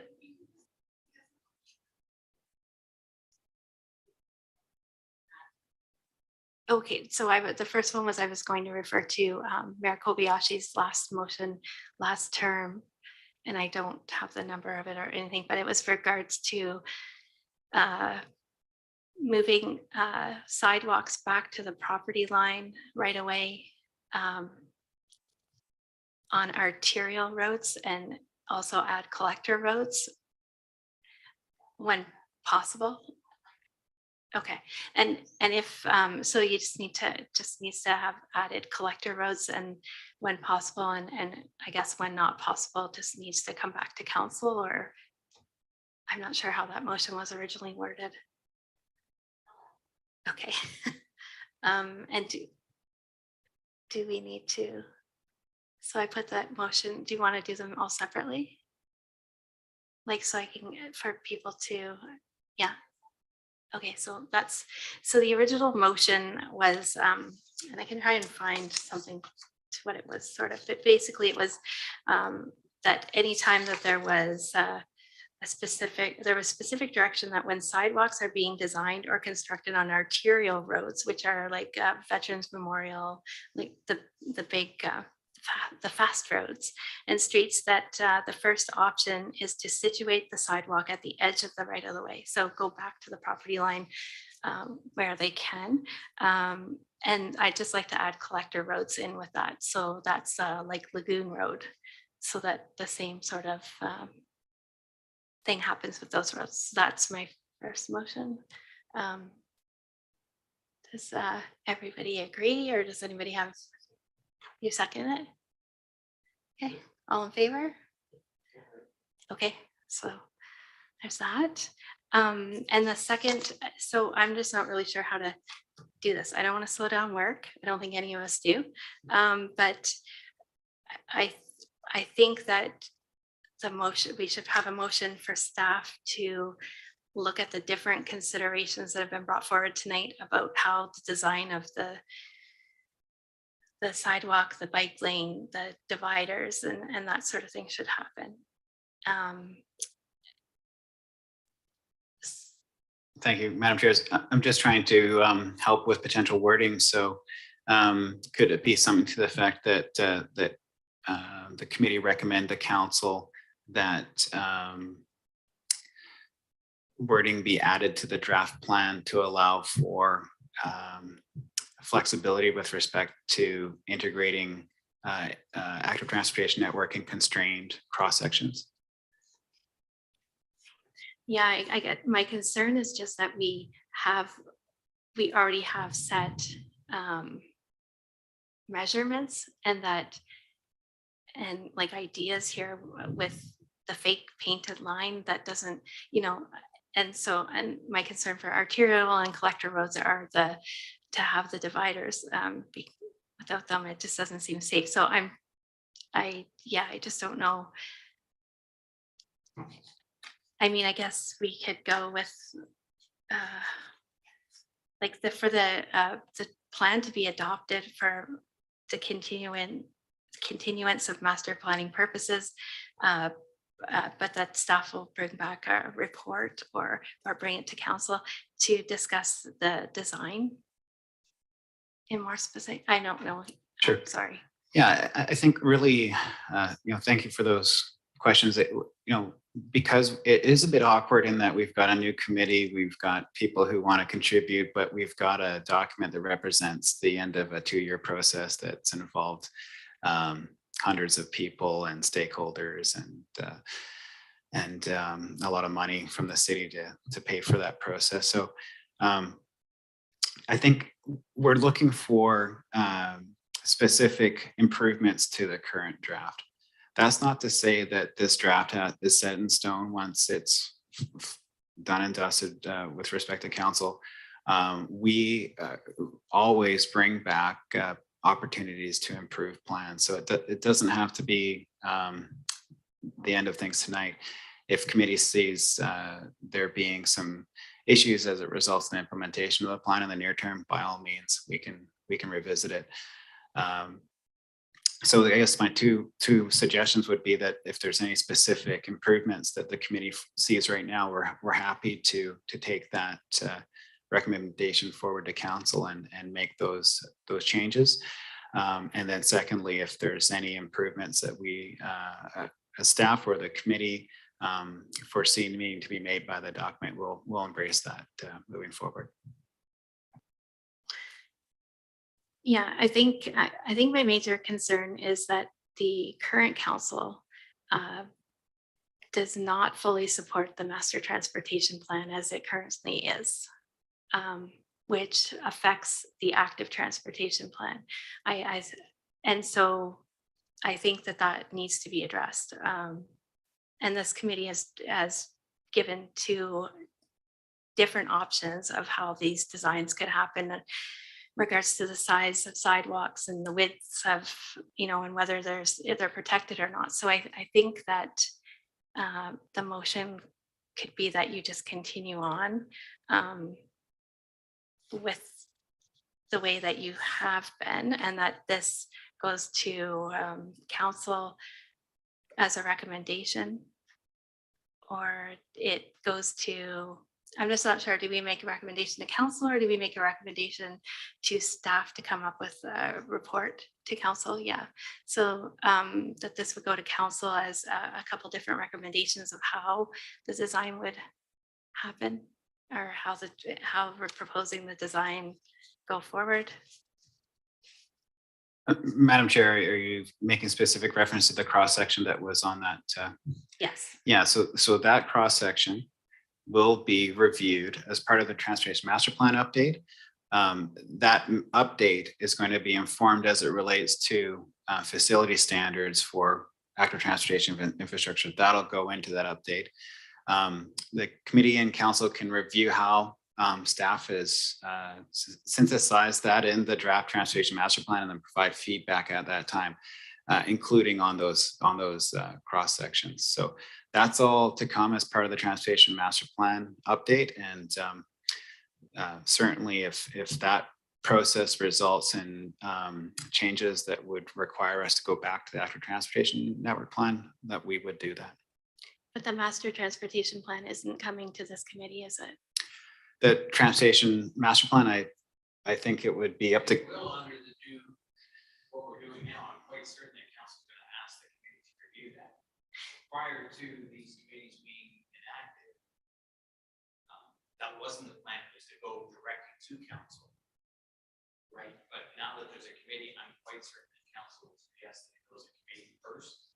They review it with recommendations. But so this, sorry, I'm not trying to be like slow on this, but this design or this concept and the concept that Colin had are in regards to the active transportation plan. So if we as a committee approve the active transportation plan as it currently sits, this doesn't get addressed. So the active transportation plan is going to tell us how to build our roads, how wide to build our sidewalks, how wide to build our bike lanes. That's all it'll do from a construction point of view. And then the other piece of it is where to put them and why you put them there. And that's what that plan will do. The transportation master plan will create the cross sections. And as it currently sits, what the transportation master plan has been asked to do is to take these new widths, which are different than the widths that were in that cross section up there, and incorporate them into the transportation master plan when it gets presented back, which is currently under redesign. At that point, if council and or this committee, if it comes to this committee, which I'd envision it would, said, we don't like 2 meter sidewalks, we'd like them to be 1.8. And that recommendation went to council, and then council adopted that recommendation at 1.8. We'd then come back and amend the active transportation network plan to say that philosophically we want them to be 1.8, not 2 meters. So it's a chicken and egg thing, kind of, but not really, because all you're doing is talking about the philosophy of what you're trying to do with regards to active transportation and support mode shift, which is wider, protected, buffered, those types of things. We then incorporate that into the transportation plan, which it used to be how many cars can we get fast through there back in the day. And now it's not about that anymore. It's about transportation, not about traffic. So we'll take that recommendation as a first step forward so that then we can have those comments on, whoa, we think in looking at it, we'd like to change the cross section and perhaps grab some more space for other things. Now, whether that's for taking that extra lane to try to add a third lane on Machosen, because you're not going to have big boulevards and you're not going to have big bike lanes and you're not going to have big sidewalks because you think you need that to get a third lane in Machosen. The transportation master plan is going to speak to our specific major roadways and have an each individual. So the Veterans Memorial cross section will look different than the Latoria one, will look different than the Machosen one, than the Kelly one, than the Wishart one. They'll all look different. What will look the same to start with will be the widths of the sidewalk, the widths of the bike lane, the size of the buffering. But as we talk about each individual cross section, they can be adjusted. So you'll have that opportunity to make those changes in the future for sure before it gets adopted. I hope that makes a little bit of sense.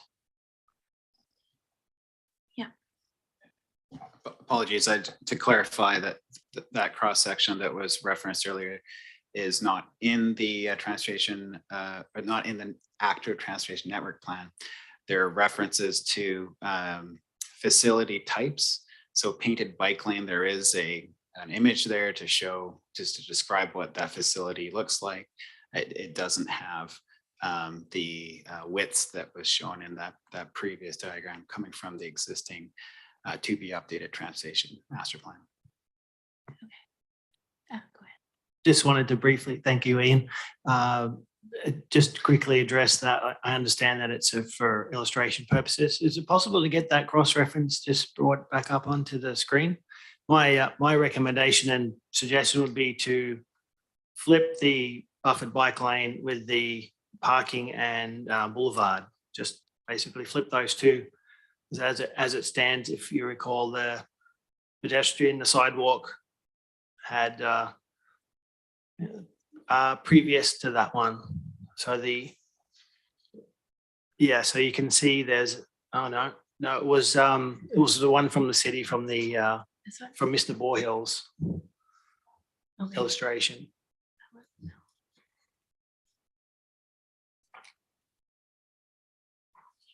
It just shows on the far outside of the right of way, the sidewalk, then the green space or parking, then the buffered or protected bike lane, and then the general travel lane.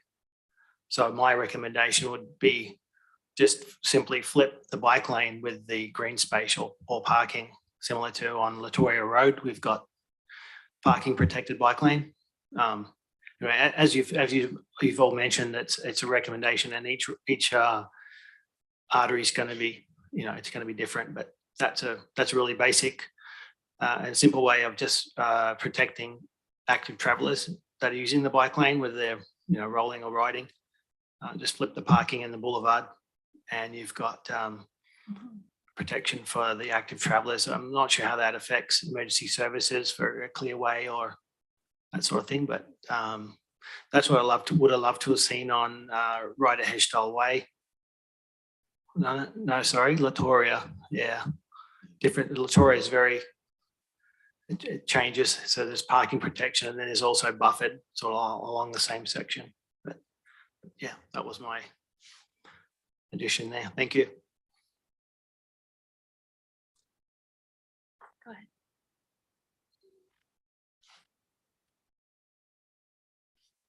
So I'd like to, maybe is this time to be making an additional amendment that we could recommend to council?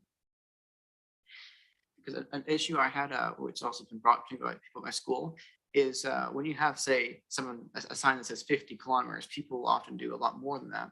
So having the bike lane flow chart at like 50 kilometers or more, that's the protected bike lane.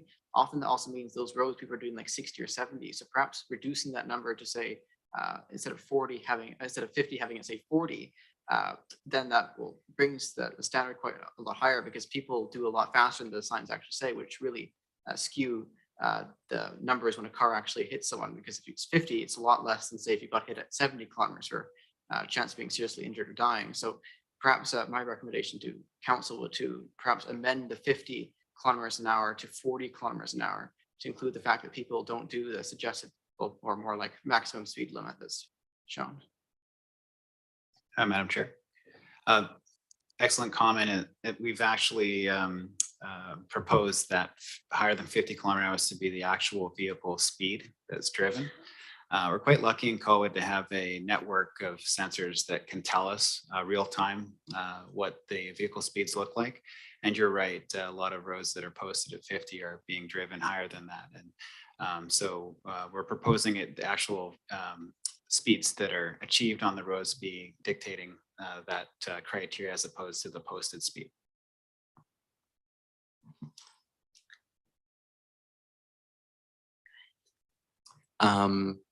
Just maybe the question is back to you, Colin.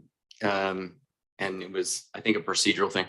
You mentioned us as a committee getting together, workshopping, or having a public meeting or whatever to look more at certain things. I think that's a good idea. Like what I'm sensing is a bunch of new keeners here who want to be involved, but also, again, I'll throw a caution flag. Probably shouldn't disrespect is the word I'll use, but that's not the right word. The hundreds of hours by experts who've already been involved for years on this. So I don't know whether that was a motion, but whatever it was, I think it's a good idea.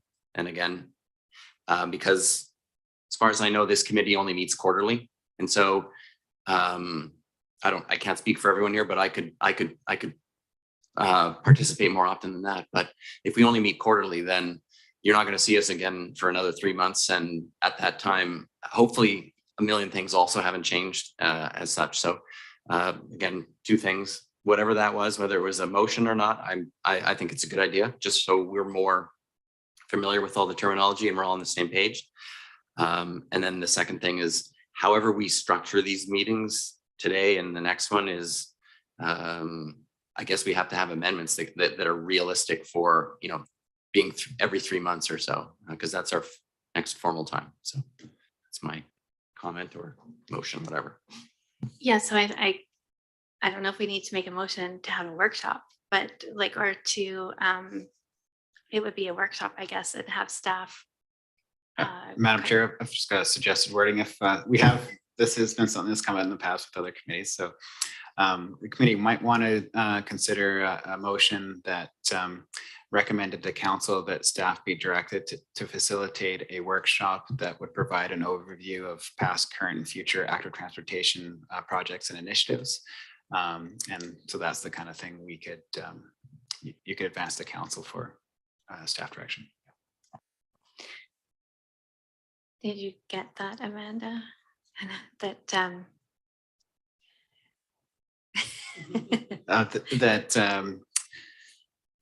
committee recommend to council that staff be directed to facilitate a committee workshop presenting on past, current, and future active transportation initiatives in Colwood.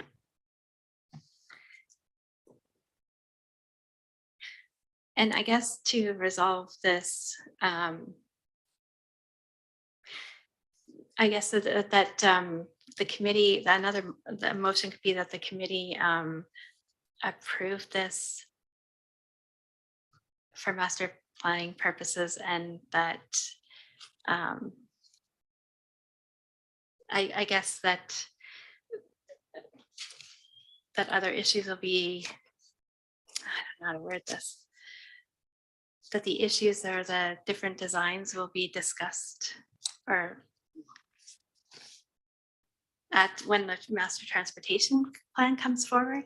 Is that a way to catch it?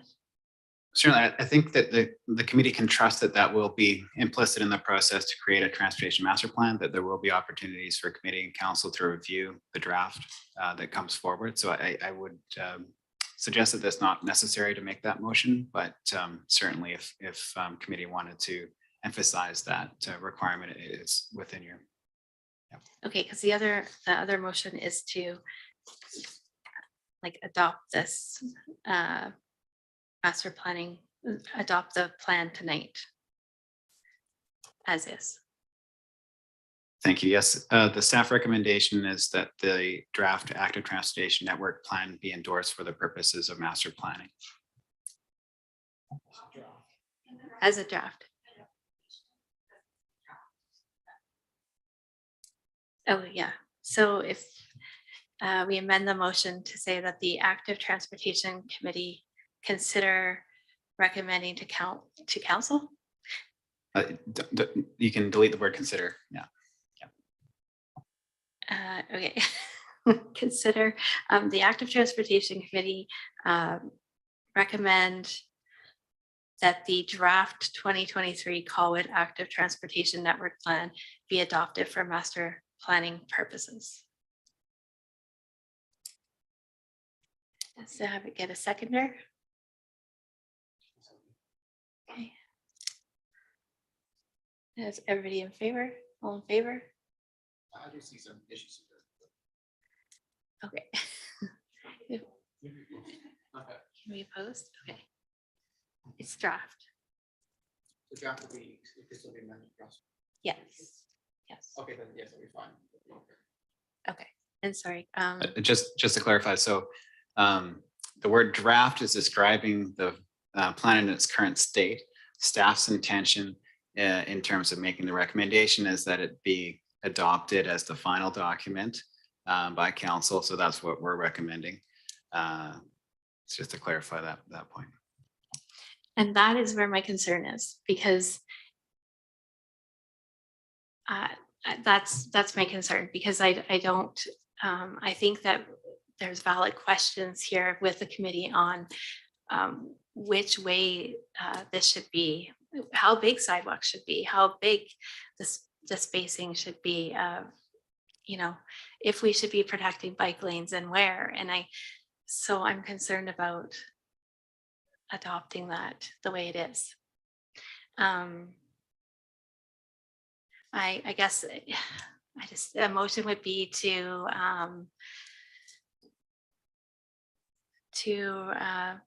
recommend or to take direct. I don't think there's specific changes, so I think maybe to request staff to provide additional information before considering adoption of the active transportation network plan. Thank you, Madam Chair. We just need to be specific as to what that additional information was so that we can develop it. I think I heard at one point that you put forward that motion and then that staff will bring back to council items to discuss detailed design. So is that what you're looking for? Yeah, A I think detailed it's design? about it's about the designing of the roadways, the sidewalks, and the sizing, and that's so the present design. If just an idea, Madam Chair, and in terms of just trying to move us forward. Could the committee potentially consider a recommendation of council that these issues be specifically addressed as part of the transportation master plan update? And then we could move forward with the active transportation network plan, and then you could articulate to council what you expect to be reviewed again with the transportation master plan. Sorry, I'll just let these guys speak here. Oh, go ahead. Oh, I sorry. thought other people were waiting before me. It doesn't, I personally don't feel like I need a ton more input on it. I mean, I enjoyed reading all 228 pages of this plan. I wanted to read it a third time. I only got it through my second time, and I have plenty of notes. There was a a note from Colin to say, what if we just got together on this?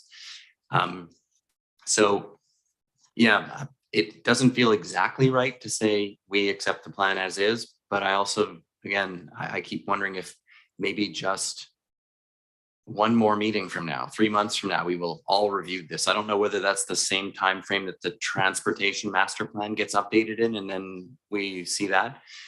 But it feels close. Like, and I also, when I just had the list of all the projects up here, I don't think anyone needs to add more projects. I've said already that they're expensive and they're amazing, but it just seems like at every project, people either on this committee or even in council want to be deeply involved. So maybe there's just a little more detail on, tell me more about Latoria Road. Does that want to be just 1.8 meters instead of 2, and then we're good?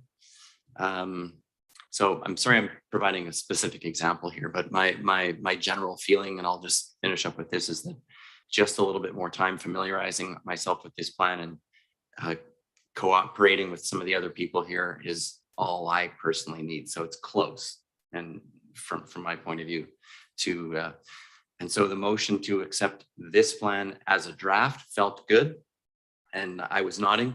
And then when you said, oh no, we'd go forward with it as it's final, then I think there was a little bit of trepidation there. So if that made any sense, that's my comment.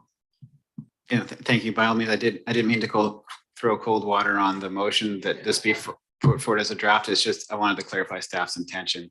At a certain point, we want to take the draft sticker off this, and as John said, provide it to stakeholders and say this is the policy. So, And I think the issue here too is to make specific changes to this plan feels not good yet for this committee to make specific changes. And I think what I'm hearing is that they do value, we all value the staff input, but we're just asking to have different ideas explored. Yes. Thank you. So you still have the motion on the table to have a Thank you. workshop. That could be something that could happen sooner than later if that's if people are available for that. You are able to call a special meeting at any time. So it could be before the next meeting in June, if that makes you feel better and something to consider. Okay, I'm just gonna let Agnes speak here and then call it. Go ahead. Well, I'm sensing the fact is that we're not really ready to move forward with this, and you're asking us to do that. So I think we're kind of at a point where we have to come up with another plan, another way of dealing with this. So do you have a suggestion? Other than if we're talking a workshop now, is that something that you see as workable in your, I know you have a timeline that you want to get through here, so I'm trying to work with you somehow. thank you for that question, and through the chair. Staff will be happy to facilitate whatever council directs us to in terms of the committee's desires around additional conversations, workshops, information to come forward. There's really no issue for us to do that, other than the implications it has for additional city resources and the impact it would have to other projects. And that's just reality, but it's not something that would color my opinion as to providing the resources as per council's direction. So really, it's you sense impatience in my voice, and when I put this forward, it's because we've been project managing something for a couple of years, and we feel we're at a place where we're very proud to put it forward for final approval.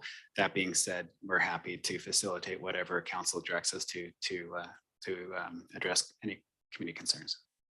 But I'm sensing that there's a lot of flexibility that's being put into what a road looks like with sidewalks and bike lanes. And I've got a feeling that what we're worried about is that if we agree on something and put something down and it's in the report, that's what people are gonna see, and it's gonna be that way. But what I'm hearing from you guys is that there's a lot more flexibility. So can you explain to me how we would, as a committee, be seeing changes in flexibility? Like how would we have input on a major project that you're proposing that was going to council, and we're going to be involved in that as citizens? Thank you for that question through the chair. So you really look at the active transportation network plan as a pretty high level document, in terms of the policy that's in there, that it's really talking about guidelines and facility standards that would dictate, okay, the objectives and goals for a project. Those projects would, as I said, come forward as the preliminary designs, and where there was deviations from the big objectives, those facility standards, they would be addressed currently by council, but in the future, likely moving forward by committee. I would see it as appropriate that council looks to this body to provide recommendations relative to specific designs for sidewalk and bike lane capital projects. So it'd be at that stage you'd be able to provide input on how flexible we were with respect to a certain constraint in a So roadway. what I'm hearing you say is that, can you pick a project that's before you're working on right now that you could say, you could sort of lead us through what happened with our involvement in that? Yeah, and thank you for that question through the chair. So we are in a transitional stage where these committees have been created. So we are expecting that you'll be more involved in these types of discussions that previously were going straight to council. So as the director of engineering mentioned, there's just last Monday an item that came forward to council that went through the preliminary designs of the next phase of active transportation capital projects. Mr. Rosenberg talked about specifically a project on Fulton Road, Right. that had certain topographical constraints that they brought forward to council, showed preliminary designs, and discussed how they could be addressed through a flexible approach. So that type of discussion that happens at the preliminary design stage, I could foresee being really informed by this committee's input to council, and as you've noted, provide an opportunity to reflect on how we've applied the principle of being flexible. Principles that you got in the report. Yeah. Or in this Correct. plan. So what I'm seeing right now is that it's not necessarily the plan that's that, it has guidelines, but when you actually get to a project and you've applied the plan to that project, there will be some flexibility, and the council is going to have to agree on that, and we're going to have to agree on that. Is that the way it's going to work? Or we're going to see it and then it's going to be recommended to the council? It doesn't come to council. Exactly. So okay. The committee would be given an opportunity to make recommendations to council on those items that were brought forward to it. And I think if committee wanted to make it clear to council what your expectations were, that feedback could be given to council through a motion, in terms of requesting that any preliminary designs that see deviations from the planning standards come before the committee for comment. But I expect that will be implicit in our approach moving forward. Okay, I'm just trying to figure out how we can, if with this plan that how it's going to work its way through these committees that are brand new, and how they're, and how they're going to go back to staff, and the staff, is they're going to recommend something that we will have some input on somewhere, because we're talking about, if we have really specific things, they're going to be they have to be flexible anyway. So the more you put into these draft plans, maybe that's not necessarily what's going to happen anyway. So it's going to be, so I think we're getting a little hung up, and we're causing you a lot of anguish here because you've been working on this for a long period of time. So I guess because we're new, we're trying to also figure out how that's going to work. So Thank you. I mean, the committee could make a request of council that any preliminary active transportation capital project designs come before it for a recommendation before their approval. So, you know, that's something the committee could consider. we can.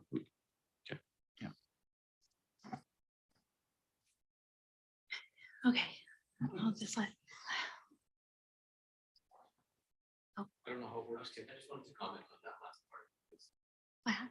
Oh, sorry. Colin is up. You could quickly comment on that, yes. Oh, this one. Yeah, so the last, I know you were in attendance at the last council meeting because, oh, you weren't, okay, sorry. The last council, I think what I just heard, the last council meeting had, yes, you guys came with, here's our design for Fulton Road. Here's our challenges. Do we want to build a retaining wall here? It's uphill. There's going to be very little traffic. They're single family homes.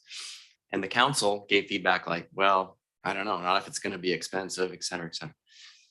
That is exactly the type of thing that maybe the council designed this committee for. And is that what I just heard? Because that was the type of meeting where when I was listening in as a participant, I would be like, maybe this is what we will be doing. And then, and I think that's what you were outlining. And if that's the plan, I'm all for that. That's all I wanted to comment on that, because that was, you guys have a lot to do on council. Where bike lanes fit and whether they're 0.8 meters or 1 meter wide, you probably have to put that in the middle of your priority set compared to the millions of other things you're dealing with. So, okay. Help. Thank you, Councillor. I think it should be, and maybe it is clear, but this committee really only has the ability to recommend things to council. So you're just basically a different set of eyes with no authority whatsoever. Anything that happens tonight, I will not walk away from this meeting and go, okay, that's what I'm supposed to do now. Even though it might be a good idea and I might like, hey, I can't wait till that gets to council and council says yes. But until council says yes, anything that happens here won't move forward and be reacted on by staff. So you can have a workshop, but the workshop, like council might say, if you have a recommendation, we should do a workshop. They might decide we can't afford the money, staff hasn't got the capacity for the time and effort and so on. So they may just say no to that. So I think they're hoping that these extra eyes, they'll get a better feel for what the community wants, but not necessarily because your lens is going to be completely different than theirs because they have so many other things to think about with regards to their lens of looking at it. So what Iain's trying to do right now is just get the active transportation plan moving forward so that philosophically we can move forward. The transportation master plan piece, I do think a committee like this where there is some ability to talk about the flexibility of a cross section or the flexibility about each road and what it looks like, where that first initial conversation down here makes sense. And then it gets elevated to council so that they already know that it's been looked at by the public, right? And I think that's the goal they're trying to achieve.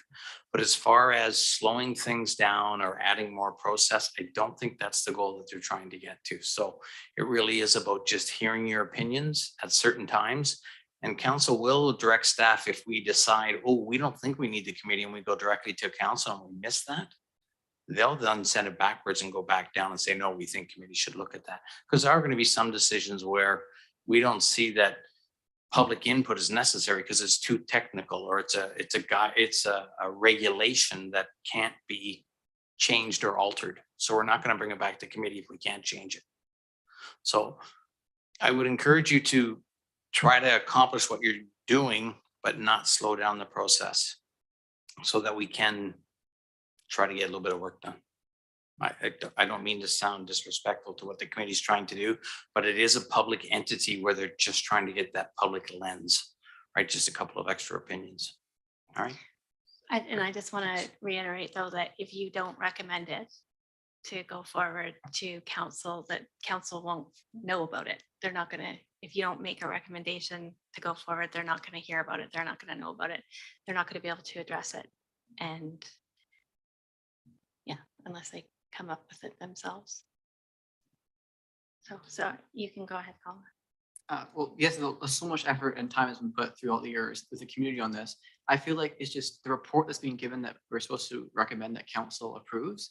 There are certain areas in there that seems like it's being a bit too vague or lacking, that I'm worried that if that was to move forward, that certain areas might be a bit forgotten about. And then when a project comes about, some areas might just be falling through the cracks, which would be a bit disappointing when perhaps in the past it could have been like more like specific or just less vague in certain areas that could have had more information that could have been used for projects to work with.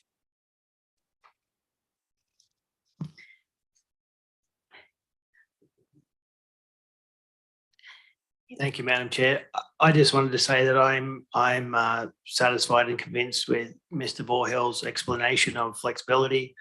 I'm more than satisfied with looking at each individual project on its own merits, and yeah, I certainly don't want to slow the process down in Colwood for sure.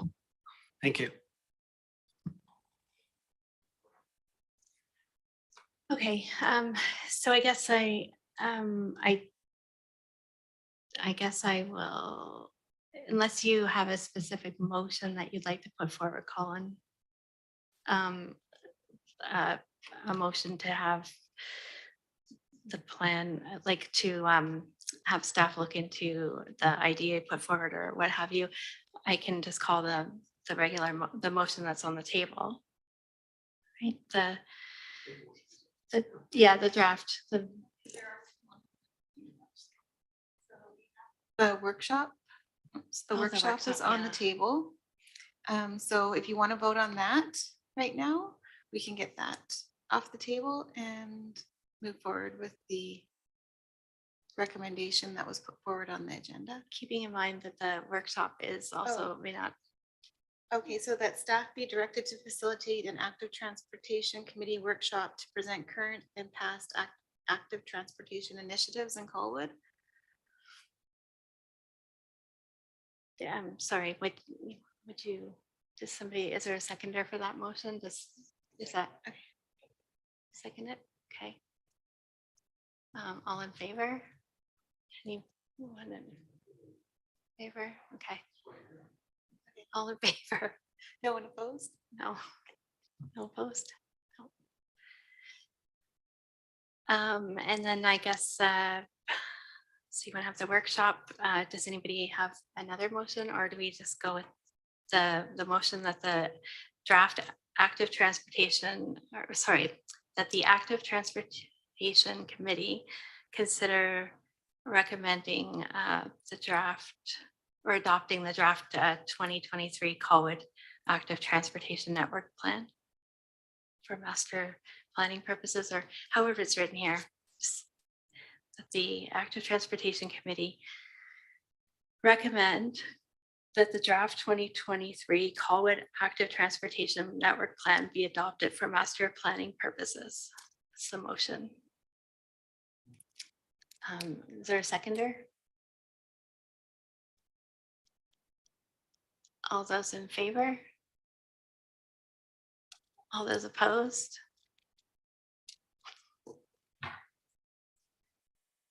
And I think that's it. So it's, and then I guess that we are gonna go to 4.2 was just the review of the terms of reference to see if there were any changes or additions that you had. I think Amanda handed it out. So I just had, I just wasn't sure if, and number 3, if membership and quorum, if it had to be addressed that they're all voting members, that the 5 community members and 1 member of council, that they're voting members. Like I don't know if that needs to be addressed. No, if they are voting members, because it's membership. It says membership and quorum, so they Okay. would be members and would have voting. Okay, and then number 7, I said, I realize it says amending, modifying, or verifying, or varying the terms of reference, but I'm wondering if there should be something added in there that says that These terms of reference will be reviewed during the committee's first meeting each term. So I think that can be a recommendation to council, because council are the ones that would amend the terms of reference because they adopted the terms of reference. Okay, So do you want to put that forward, that motion? as a motion? Yeah. Yeah, sure. So the motion is that these terms of reference be reviewed during the committee's first meeting each term. So I guess that'd be every 4 years at the beginning, just to have a review of them. It's usually, standard practice, I guess. Do I have a seconder for the motion? Okay. All those in favor? And is there any other changes or additions or anything that anybody else has? No? All right. I guess we can I get a motion to adjourn the meeting?